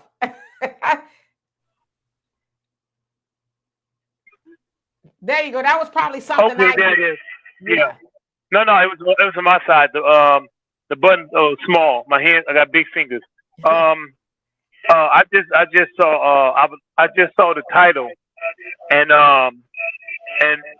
the unemployment rate. Like speaking from Chicago. Can you hear me real good? Can you hear me? Yeah. Do you have something else playing in the background by any chance? No, it might be these cheap headphones I got on. I might have to call back because I have to unmute these. Fine now. Oh, wait. Okay, go ahead. Oh, okay. Okay, can you hear me better? Do I sound better? Yes. Okay. My thing is, I just saw the title, and living here in Chicago, the employment rate is going to get higher, and at this point in Chicago, we Black people in Chicago might have to start doing some extreme things to let the Chicago politicians know that we're serious about what they're doing to us with the illegals coming in and giving them $51 million, and they're going to be taking jobs. And now in Chicago, they're Black union workers are not getting jobs like we were before. And as for like relationships, I think right now it's something to consider.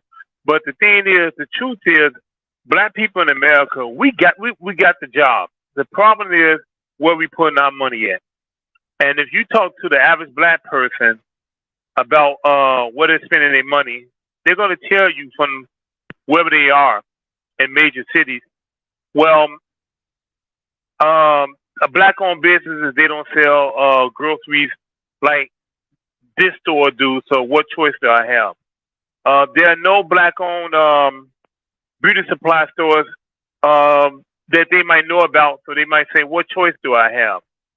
And the issue is that, like I keep saying, when we talk about Black economics, if we have any meetings, we need to bring these Black athletes, bring them in and hear what they have to say. And at the same time, show them places where they can invest their money in, and buying maybe apartment buildings, or like opening up a small grocery store in the neighborhood in the black community. And if they don't want to do that, then we need to put their names out there, and we just need to forget about them. You know, don't buy their clothing, shoes, anything else. The black people, we got the job. It's just about where we putting our money at. That's just like the Puerto Ricans and Latinos and Mexicans in Chicago. They all live in one area, despite they say they don't get along, but they stay together, and they have the second largest economic area in Chicago, other than the downtown area. And in the west side or the south side, we could have done the same thing. But the thing was, our black politicians sold us out in Chicago after Harold Washington left. When Harold Washington died, that was it. Everybody started choosing sides because Mayor Daley came in and told them, get with my program or you're going to be out. So the thing is, I understand what he's saying about investing our money, but some of us don't want to do that. And that's okay. But it's just that we just need to do something that's going to get every black person that's a millionaire playing sports, get their attention and tell them, we need your help. We need you to invest in the community. And if you don't, then we're not going to support you. Don't care who you are. So that's all I got to say right now. All righty. Well, we thank you for that. I'll let Walter respond, but I'll come back and see us again, Otis. Yeah. Okay. We do need to work on our voting. But one way we can vote for ourselves is we can do it with our pocketbook by putting our money in our pocket and keeping it. That's how you get real power. And yeah, we could vote differently. Like what Chicago's doing with the immigrants right now is cold. That is beyond bananas. And I see people in Chicago standing up talking about it, but like, what did you think they were going to do? Like, we say, oh, we need the migrants, let them all in, and then they get it. They're like, oh, by the way, you guys supported this, and we're going to give them your money. Not the wealthy people up to, no, we're giving them your money. Those benefits you guys were getting to help your small businesses is now going to them. It's nuts. And it happened just like that. Now we had another war we fighting. It's insane. I mean, and it's only going to get worse. So if you're making money and you're not starting something or saving it, I'm telling you, I can't imagine this world 5 years from now. I don't know 5 years from now wouldn't have been a big deal, but with AI and all this stuff, speed, it's just things are changing. I could say, Alexa, find me a turtle shop. And a turtle shop will pop up. And in the future, she might have the turtle delivered. That used to be a human on the phone. Like, they have drones that deliver packages. They have humanless, driverless cars that drive and deliver things. Like in 5 years, if you don't have something going on your own and you're not secure, you don't own a piece of property where you can support yourself, I don't know. It's scary to me. Otis, what was you going to say? Can you hear me? Yes. Okay. What I was going to say was, in Chicago, the Hispanics had not said anything against this money coming to the illegals that's coming here. And what he was saying about people in Chicago. No, about what he was saying about how we had how we had cars making deliveries and I forgot the other things he was talking about. I'm thinking too fast. So the thing is, the Hispanic community, they're not worried about voting. They're not worried about voting. because voting did not get them where they at right now. Just like with us, Black Wall Street, and these other places that we had way back then, it didn't.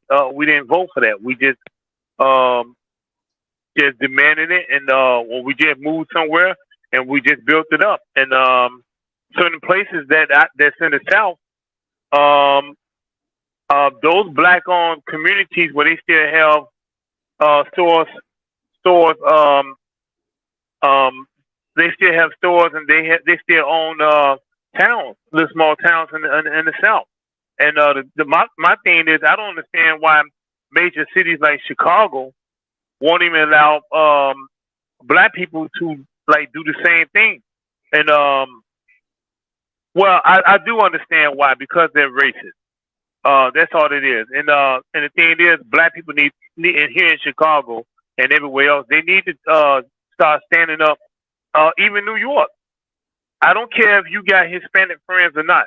If they don't understand why you fighting against the illegals coming in, and those Puerto Ricans, Mexicans, and Latinos are not standing against it, those not your friends.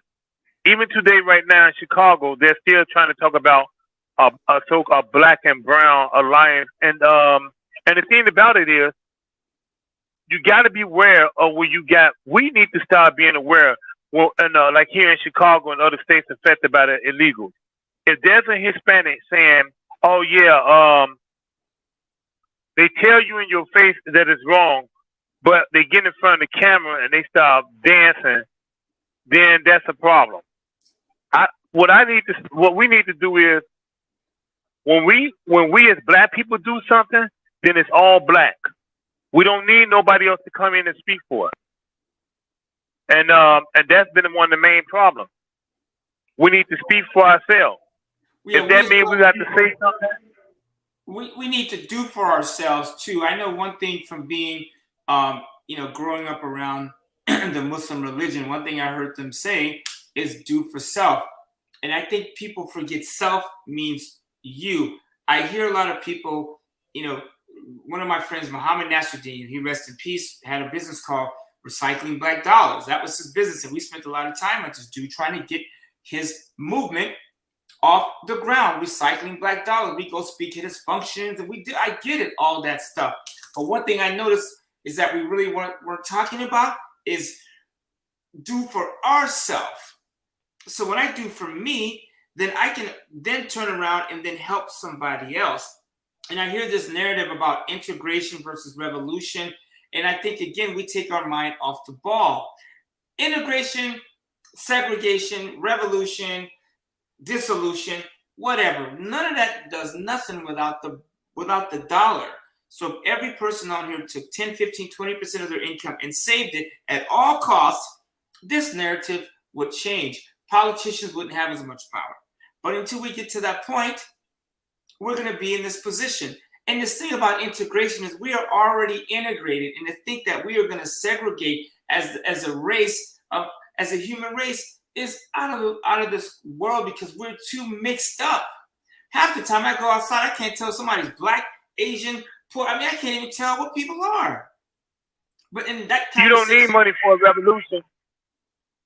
How about a financial revolution where we save our money and we show up to the table like boom? You changing your words. You changing your words. First you said that we don't need money for a revolution or integration, or whatever words you're saying. First you said we need money for that. We don't need money for a revolution. Black people don't need money for a revolution. If you're gonna get out and do it or not. How do you just like the Black Panthers. When the Black Panthers, let me finish.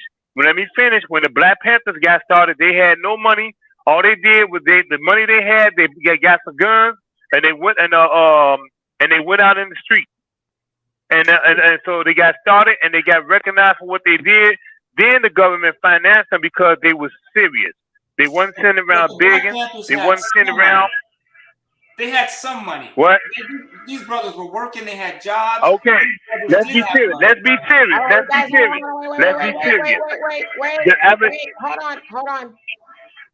Man, y'all, I swear for God, I get y'all passionate, but we gotta go, because on the other end of them, in the comment section, they hear, they don't hear it clearly. So we have to have a conversation, a question, and an answer. We can't go back and forth. So, hold on a second. Walter, were you done with your point? Yeah, my point was that the Black Panthers did have money. They had jobs. They were able to self-sustain themselves, which is how they were able to buy medicine and start clinics, because they did have money when they started. It wasn't a lot, but they did have their own money. And so the point I'm making is, with money, it's easier to do things. Even with the resolution, you need food for the protesters. They need to eat. They need water. They need gas to drive there. All those things take money. That's the point I'm making, is if you have no money, there's like, even in Egypt, when they protest, they have to go eat one day. There needs to be money to support themselves. You don't need a bunch of money, but you need some. And if we would just get to the point where we talked about our own money, our own self. I don't care that my neighbor is Mexican, my neighbor's Chinese, and this is my neighbor over here, she's a white teacher. That has nothing to do with myself, me saving my own money and taking care of this Black household. And then so when I do go out and mix with them, I'm self-supportive. I can't keep asking people to help me get on my feet when I'm capable. Like the last brothers before you said, Black people are the most innovative, we're the most energetic, we have the most energy, we're all these things. So we should be able to do these things that I'm saying. But when you listen to liberal media, a lot of people, they're saying that we can't do it. We need the government. We need this and that. Like Flint, Michigan, we need water. Why don't we just move? That takes money. Oh, it is? I can speak. Okay. What I want to say is that, yeah, what I meant by the Black Panthers didn't have money. I was talking about not like they had money for the guns and stuff like that, but after like taking a revolution getting started, it can start like it can jump off any time to start a revolution with the police shooting a Black person for no reason, and somebody finally throwing the first brick, or the bust a policeman here, and then that's how it gets started. There's no money involved. So that's what I meant by revolution. That's sorry about that. That's what I meant by revolution, and not needing no money. But the thing is, Black people, we need to just start putting our foot down. And if anybody in Chicago or New York is listening to this right now, I hope they are. It's time that we just. I never in my life. I'm 55 years old. In Chicago, I finally people that's older than me been saying it for so many years. Here in Chicago, finally, this city has just told Black people that we're not looking out for you, and we don't care about what you want or what you really need. When they got these immigrants illegal coming in the Black community and giving them $51 million, and even the Hispanics, they're not even saying nothing against it. They're not even in it. And here's the thing: we need to start telling these people, go in your neighborhood and protest what we don't like. Go in your own neighborhood. Don't come over here in the Black neighborhood. Go in your neighborhood. You know why they don't go in their own neighborhoods? Because they fear of getting beat up. They fear of being isolated. That's why they don't go in their own neighborhoods that much and really protest. So at this point, I might sound like the angry 55-year-old Black man in Chicago, but I don't care. I'm at that point now. This city did so much that maybe people on the outside don't see, just like I don't see in New York what these illegals coming in to do. And well, let me interject here. So we do see it. It's not just Chicago. It's not just New York. It's everywhere. But the problem is this: we've signed up for that. We have. We can't be mad at them. Let me finish. We voted for it. Yeah, so yeah, we did. Let me finish, because when y'all interrupt me, I didn't vote. Y'all can't hear what I'm saying. You didn't vote, but from what I understand, people in Chicago voted for the Democrats to the tune of 97%. So you were in the 3%. 97% is almost all. So we, not even just in Chicago, but everywhere else, okay, Black people vote overwhelmingly Democrat. So when you vote Democrat, and you're now seeing it, because the Republicans ain't doing that. The Republicans, in fact, are sending the migrants over to places like Chicago and New York because they're like, we didn't sign up for this, but they're entering in at our borders, Texas being one of them. So we're going to send them to y'all since this is y'all policies. These are not the Republicans' policies. We know that Black people do not overwhelmingly vote for the Republicans. So when I say we allowed that, we allowed that. We allowed the Democrats to stay in office and do for everybody else. And I bet you $1 to a donut that come 2024, it's going to be the majority of us again voting to get Joe Biden and Kamala back in office, even though they showed us their behinds and nothing else. So when we get mad at people, don't be mad at the migrant.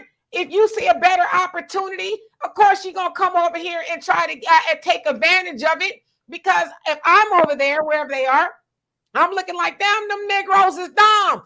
They keep voting for a party that ain't doing nothing for them. And like Walter said earlier, we don't know what revolution looks like in modern day, but you can turn on any news channel and see France and every other country, then that's a revolution. They get told something they don't like, they turn up in the streets. We don't do that in America, and especially Black America. We are that frog in the boiling pot of water. Y'all heard that analogy before. We the frog, we doing backstrokes in the water. It's nice and cool. It's like, yeah, I like this, man.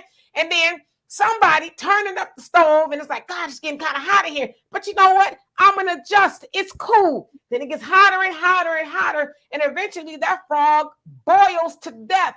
So that is what's happening to us as Black people. So why do we keep jumping in the pot? And when we feel the water getting hot, why don't we jump out? Because we are used to voting for oppression. And so I'm one of those people. Yeah.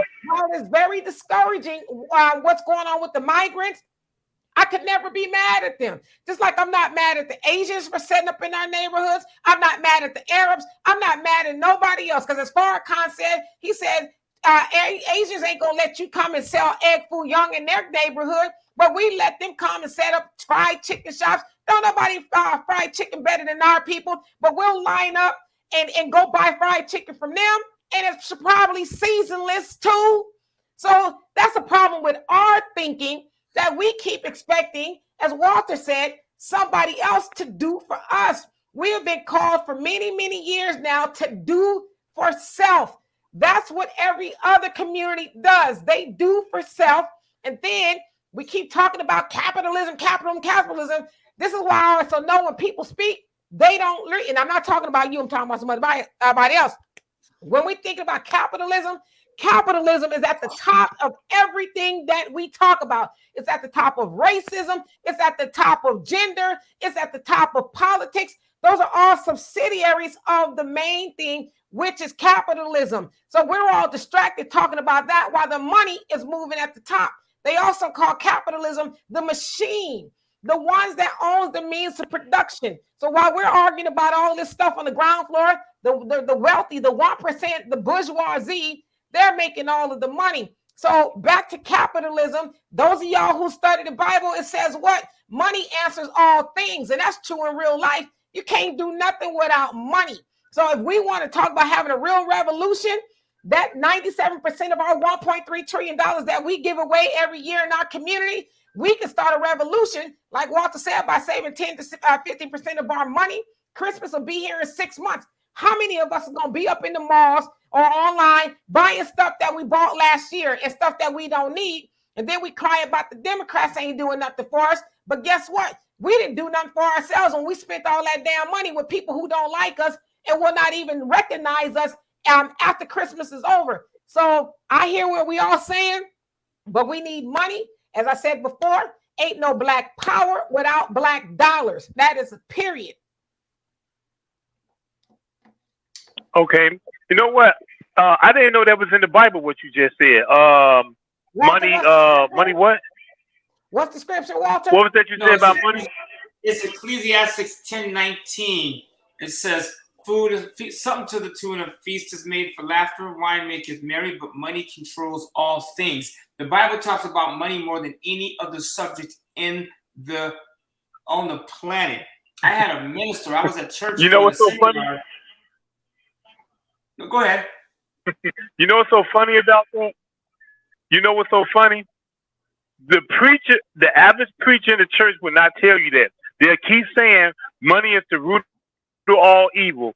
I bet you that the average church person don't even know about that verse there. Only thing they know about is money is the root of all evil. But they driving big Cadillacs and big suits, and they live in the best. So Jaguars. It's Jaguars. Yeah. So always, and I think if we lead with the money, because this is the money section of the Mutual K Show, we lead with the money.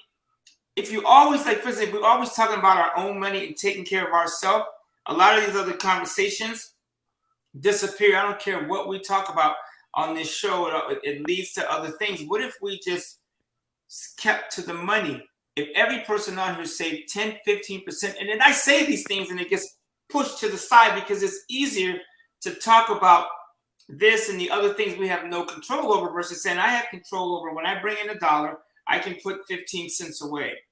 And I don't care what bills you have, there's things that you can let go or you can make more money. When we start doing that, things will change because you don't save money like that and you don't drive into an Asian neighborhood and buy chicken and waffles or go spend your money on alcohol every day when you out there saving it and building wealth. You don't have time. And then it's easier to have a conversation about Black-owned businesses when you are building and saving for yourself.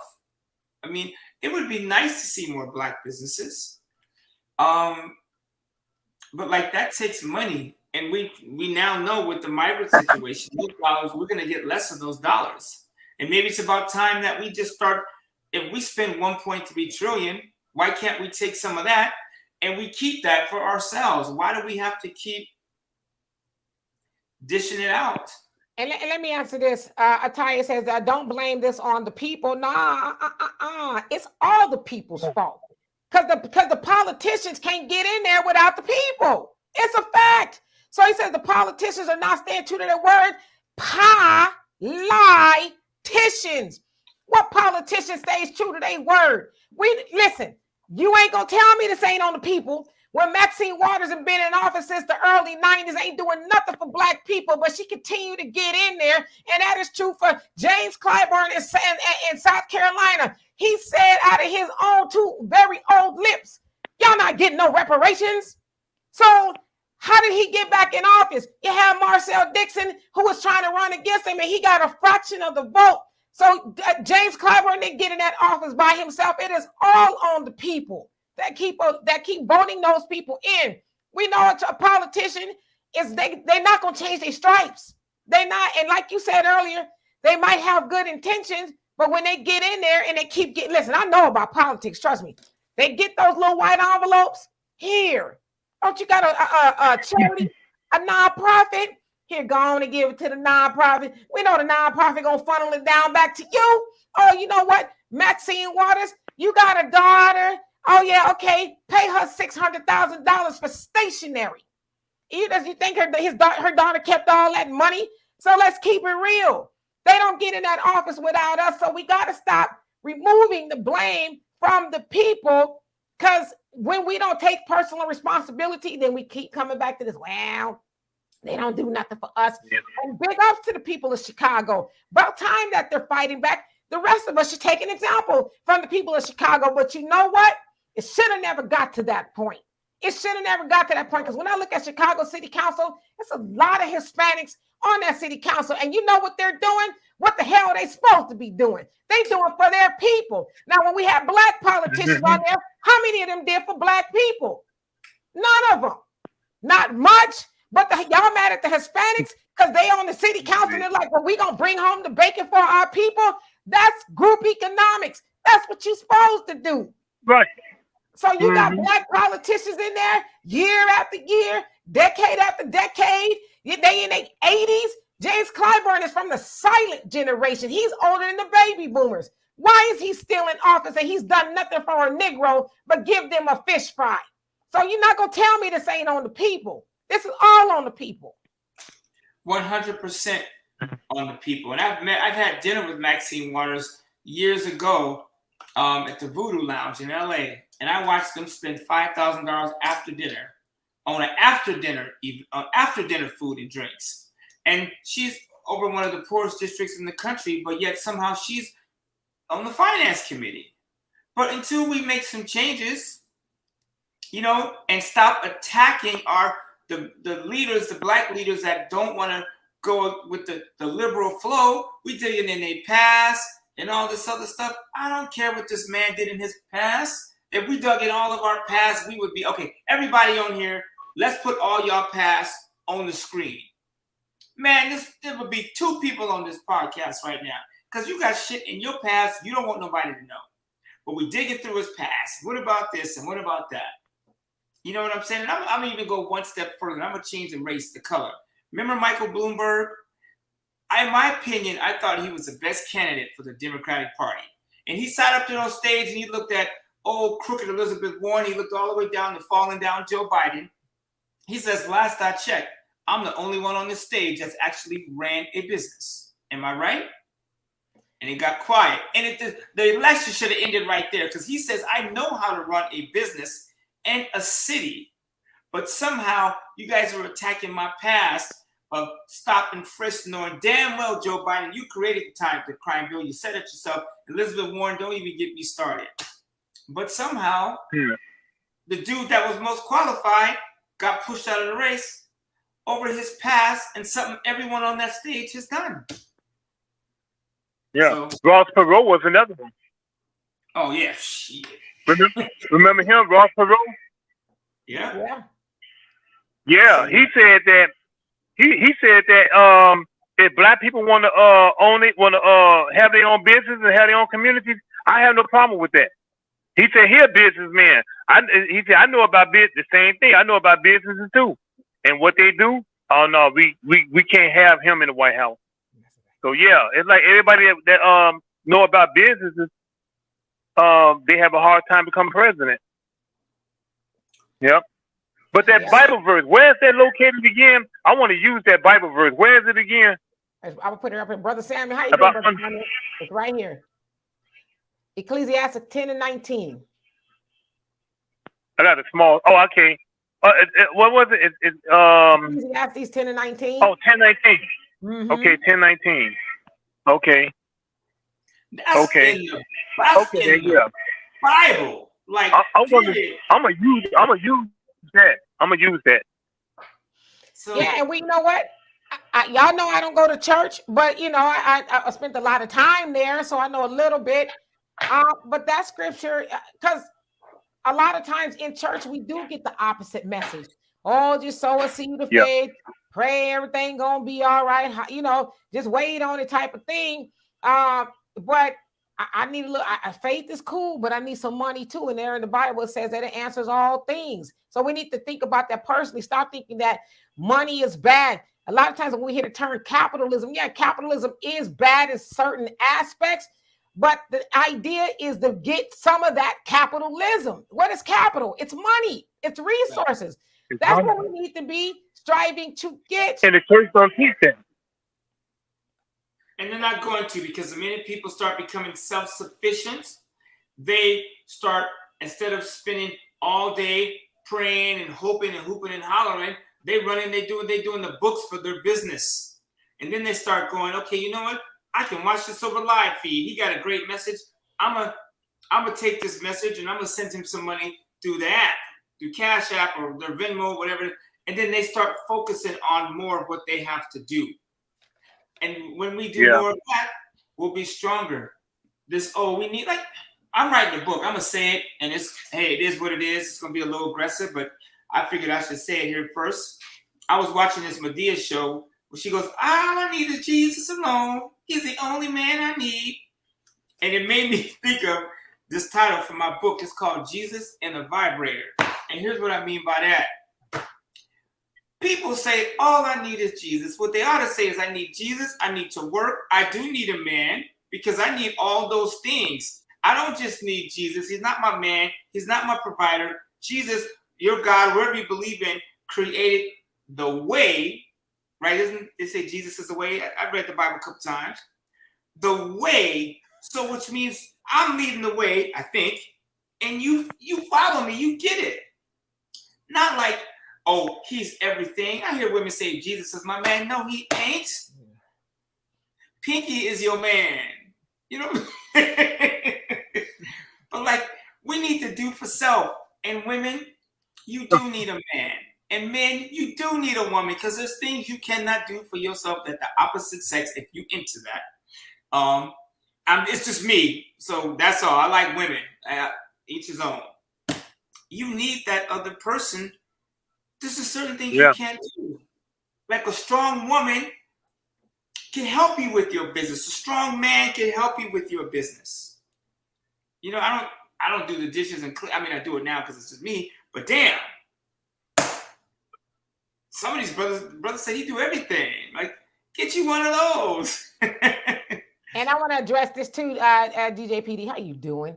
Says socialism is worse than capitalism, and it is. Look what it's done to our community. Socialism. Yeah, socialism keeps you dependent. Now, I'm not saying it's not necessary. In some cases, it is. It's meant to help you get onto your feet and all that. But the Democrats have used socialism to keep us weak, to keep us dependent. When you are seeking capitalism, I'm not talking at the point of greed where you're hurting people.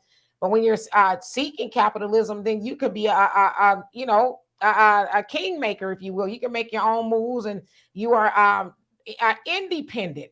That's what we should be striving to be. And I mean, you think our ancestors that built Black Wall Street and all the other streets, you think they were benefiting off of socialism? Hell, they couldn't benefit off of socialism until the 30s when President Roosevelt came in. He was forced to do that by his wife to include Black people into socialism.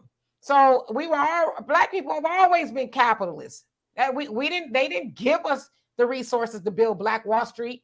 We got them ourselves. So we need to get out of this mindset that capitalism is bad. That's what we've been taught. AOC is one of the main ones who said, "Oh, capitalism is bad. Oh, I'm a progressive. Now they say she worth $13 million. Don't you think she a capitalist now? 13 million, and she was a bartender. She was a bartender. That is a millionaire politician. The dress she wore to the Met Gala, her weekly income could not have paid for that dress. But yet she's at a gala for the super, super, super rich. Talking about tax the rich and a gown that was made for her. Special made. Come on, y'all. Stop believing that stuff. And it costs $30,000 to get into it. Or something like that. And then Bernie Sanders, who prides himself on being a socialism, wrote a book and became a millionaire off the book. Capitalism. I wrote a book. I sold it. I got rich. He said it himself. And, doesn't everybody have a second home? Like, come on, that's not socialism. You wouldn't be, as everybody have a second home. How disconnected are you to represent poor people, but don't all y'all have a second home? Most of them don't have a home. But we keep voting for these fools, and they all nuts. Don't get it twisted. Donald Trump is cuckoo. He had his way. Black people wouldn't be here either. But at least with him, we know where he's coming from. Period. Otis? I just want to say, here in Chicago, what I hear Black people talk about being progressive, I think they take that the wrong way because they sound angry to the point like to other Black people, like they want to be confrontational.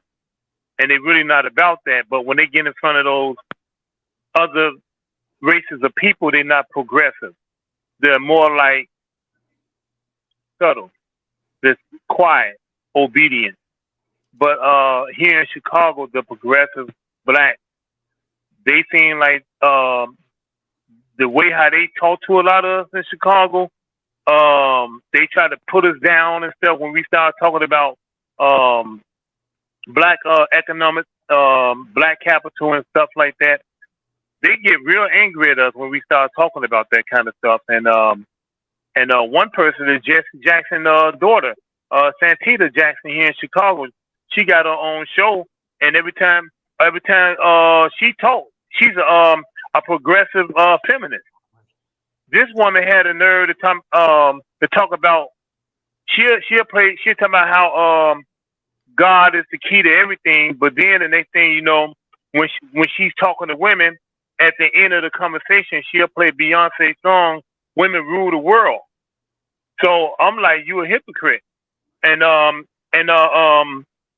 so we have to watch out for people like that. And when it comes to the church, it's a lot of older people that's stuck in their ways. I don't get it. I just don't get it. Even with social media, they still stuck in their ways to vote Democrat. And then for the younger people out there, that's never going to change. It's only going to get worse because they know they're close to the grave.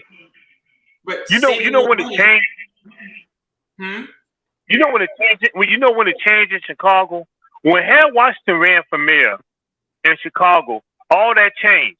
But it seemed like when he passed away, it seemed like that older generation, as they got older, they start to give up and start voting for anybody that just say anything like the black community is poor and they need help.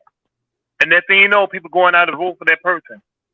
And in Chicago, unfortunately, it just Mayor Daley got so many years, 22 years in the office. Like I said, it's just that we got to be careful. The younger generation, they're gonna have to step up and take over and say we're not and vote. They're gonna have to step up too a lot more, like we did in the 80s. I was like 20. You can vote every time you get paid. You can vote for yourself. I hear a lot of politics and I get it, but like politics is not going to solve black people's problem. What's going to solve black people's problem is I know. They vote for themselves by keeping their own dollar in their pocket. And I want to address this comment on Cuba. I've been to Cuba. I spent a week in Cuba.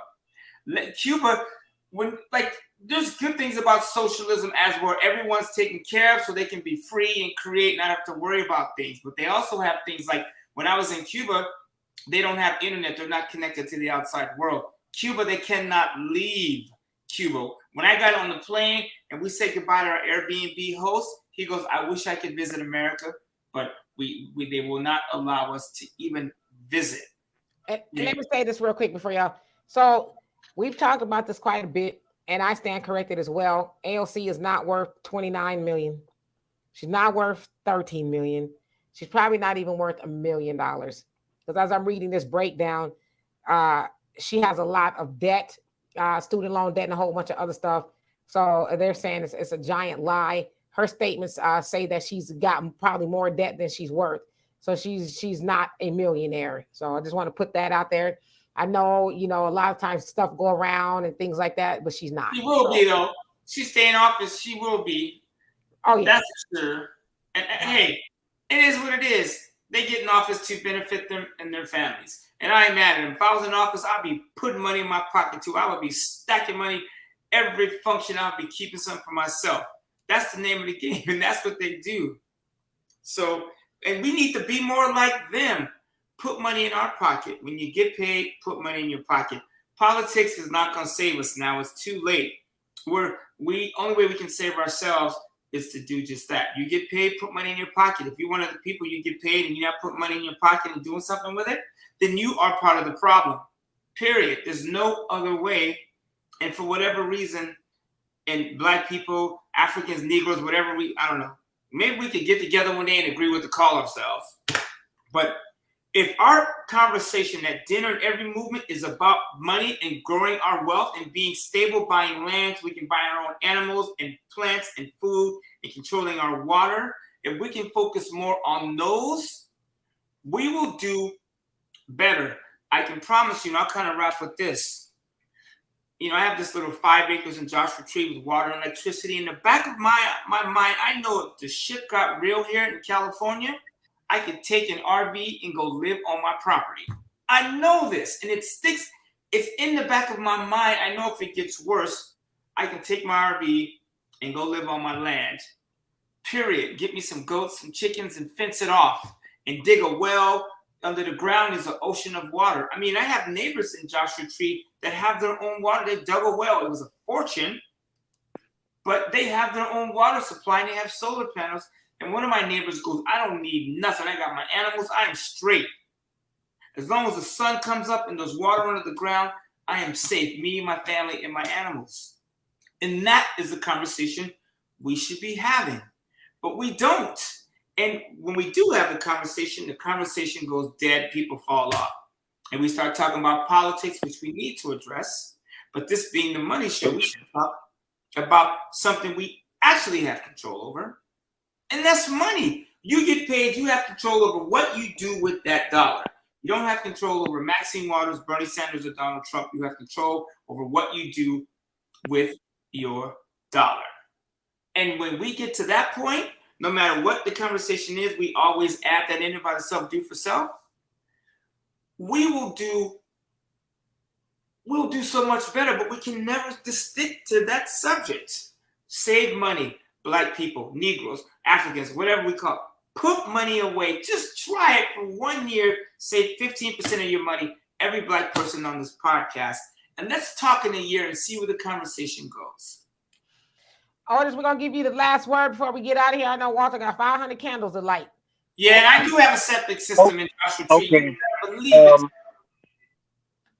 The thing is that we are saving our money.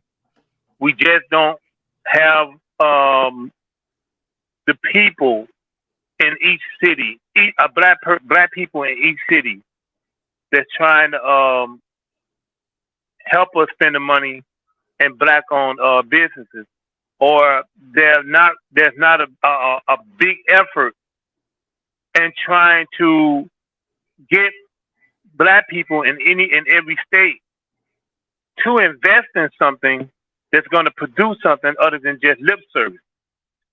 I keep saying Harold Washington so much because that's the first time in my life that I saw a Black person told us what he was going to do, and he did it, and he made a lot of white people mad. The difference is between when Harold Washington became mayor in 1982 was the generation was different.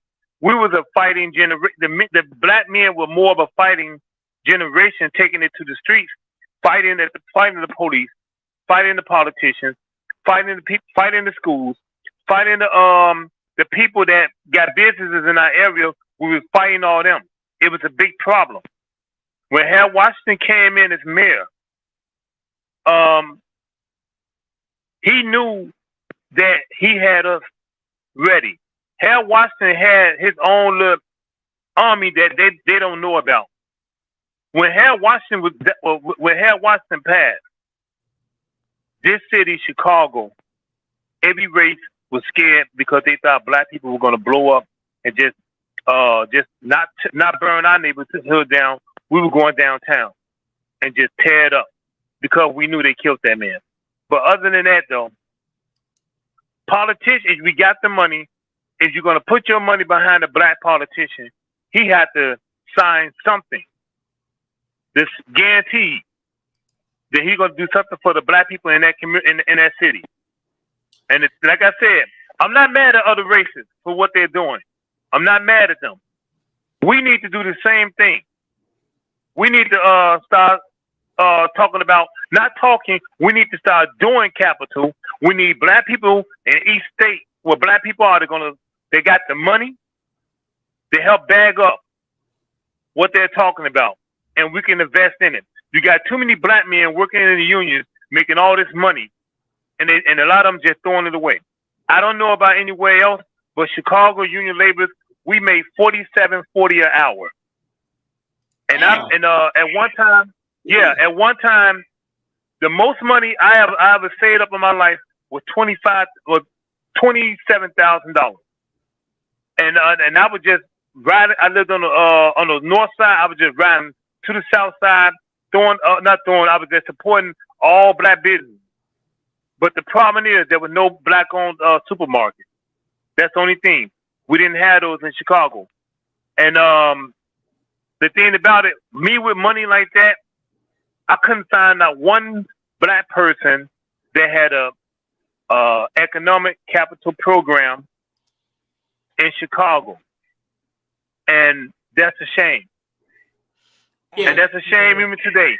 We got Oprah Winfrey, Jesse Jackson, and Louis Farrakhan in Chicago, and neither one of them has showed us have did anything. Anything like Elijah. I'm gonna say this: Elijah Muhammad, Farrakhan's teacher. He opened all types of businesses, and if Farrakhan would have did the same thing, or Jesse Jackson would have did the same thing, black people in Chicago would have been way better off than what we are right now. But let me say this. You can go ahead. Yeah, and I'm gonna have the last word. We're gonna get out of here. The Nation of Islam, they are a fully functional community. The Nation of Islam is now. You quote the Honorable Elijah Muhammad. He asked for black people to come join the nation. So I think it's unrealistic to think that the nation should save people who do not want to be a part of it. Most black people won't even listen to anything that Farrakhan has said. Farrakhan has listen, and Farrakhan has not deviated from what the messenger has said. He is on message, so nothing has really changed. So the Nation of Islam, they have businesses, they have schools, they are fully functioning. Now, the Negroes outside of that, why is that the nation's fault? You don't have to answer just a rhetorical question. Why is that the nation's fault that black people will not go and partake of that? See, the other thing too is, because I hear a lot of people criticizing the Nation of Islam, and those same people have not built a nation either. Those same people have not built a grocery store, a school, or a hospital, or none of that stuff either. So it's like to keep invoking that in the Nation of Islam as a failure. Nation of Islam is doing what they're supposed to be doing. My father, as I said, has been in the Nation of Islam since he's 19 years old. My father had one job. He worked for, I think it was Ferrari. White man accused him of scratching the car. My dad went off and he opened his own business. My dad has been self-employed ever since. And there's a lot of other black men and women in the nation who are self-sufficient, working for self. And so, again, as black people outside of the nation or anywhere else, we got to get out of the mentality, because that's the same mentality we have as far as the Democrats or anybody else. We need somebody to save us. Well, hell, as we said last night, we got into a little bit of Bible scripture.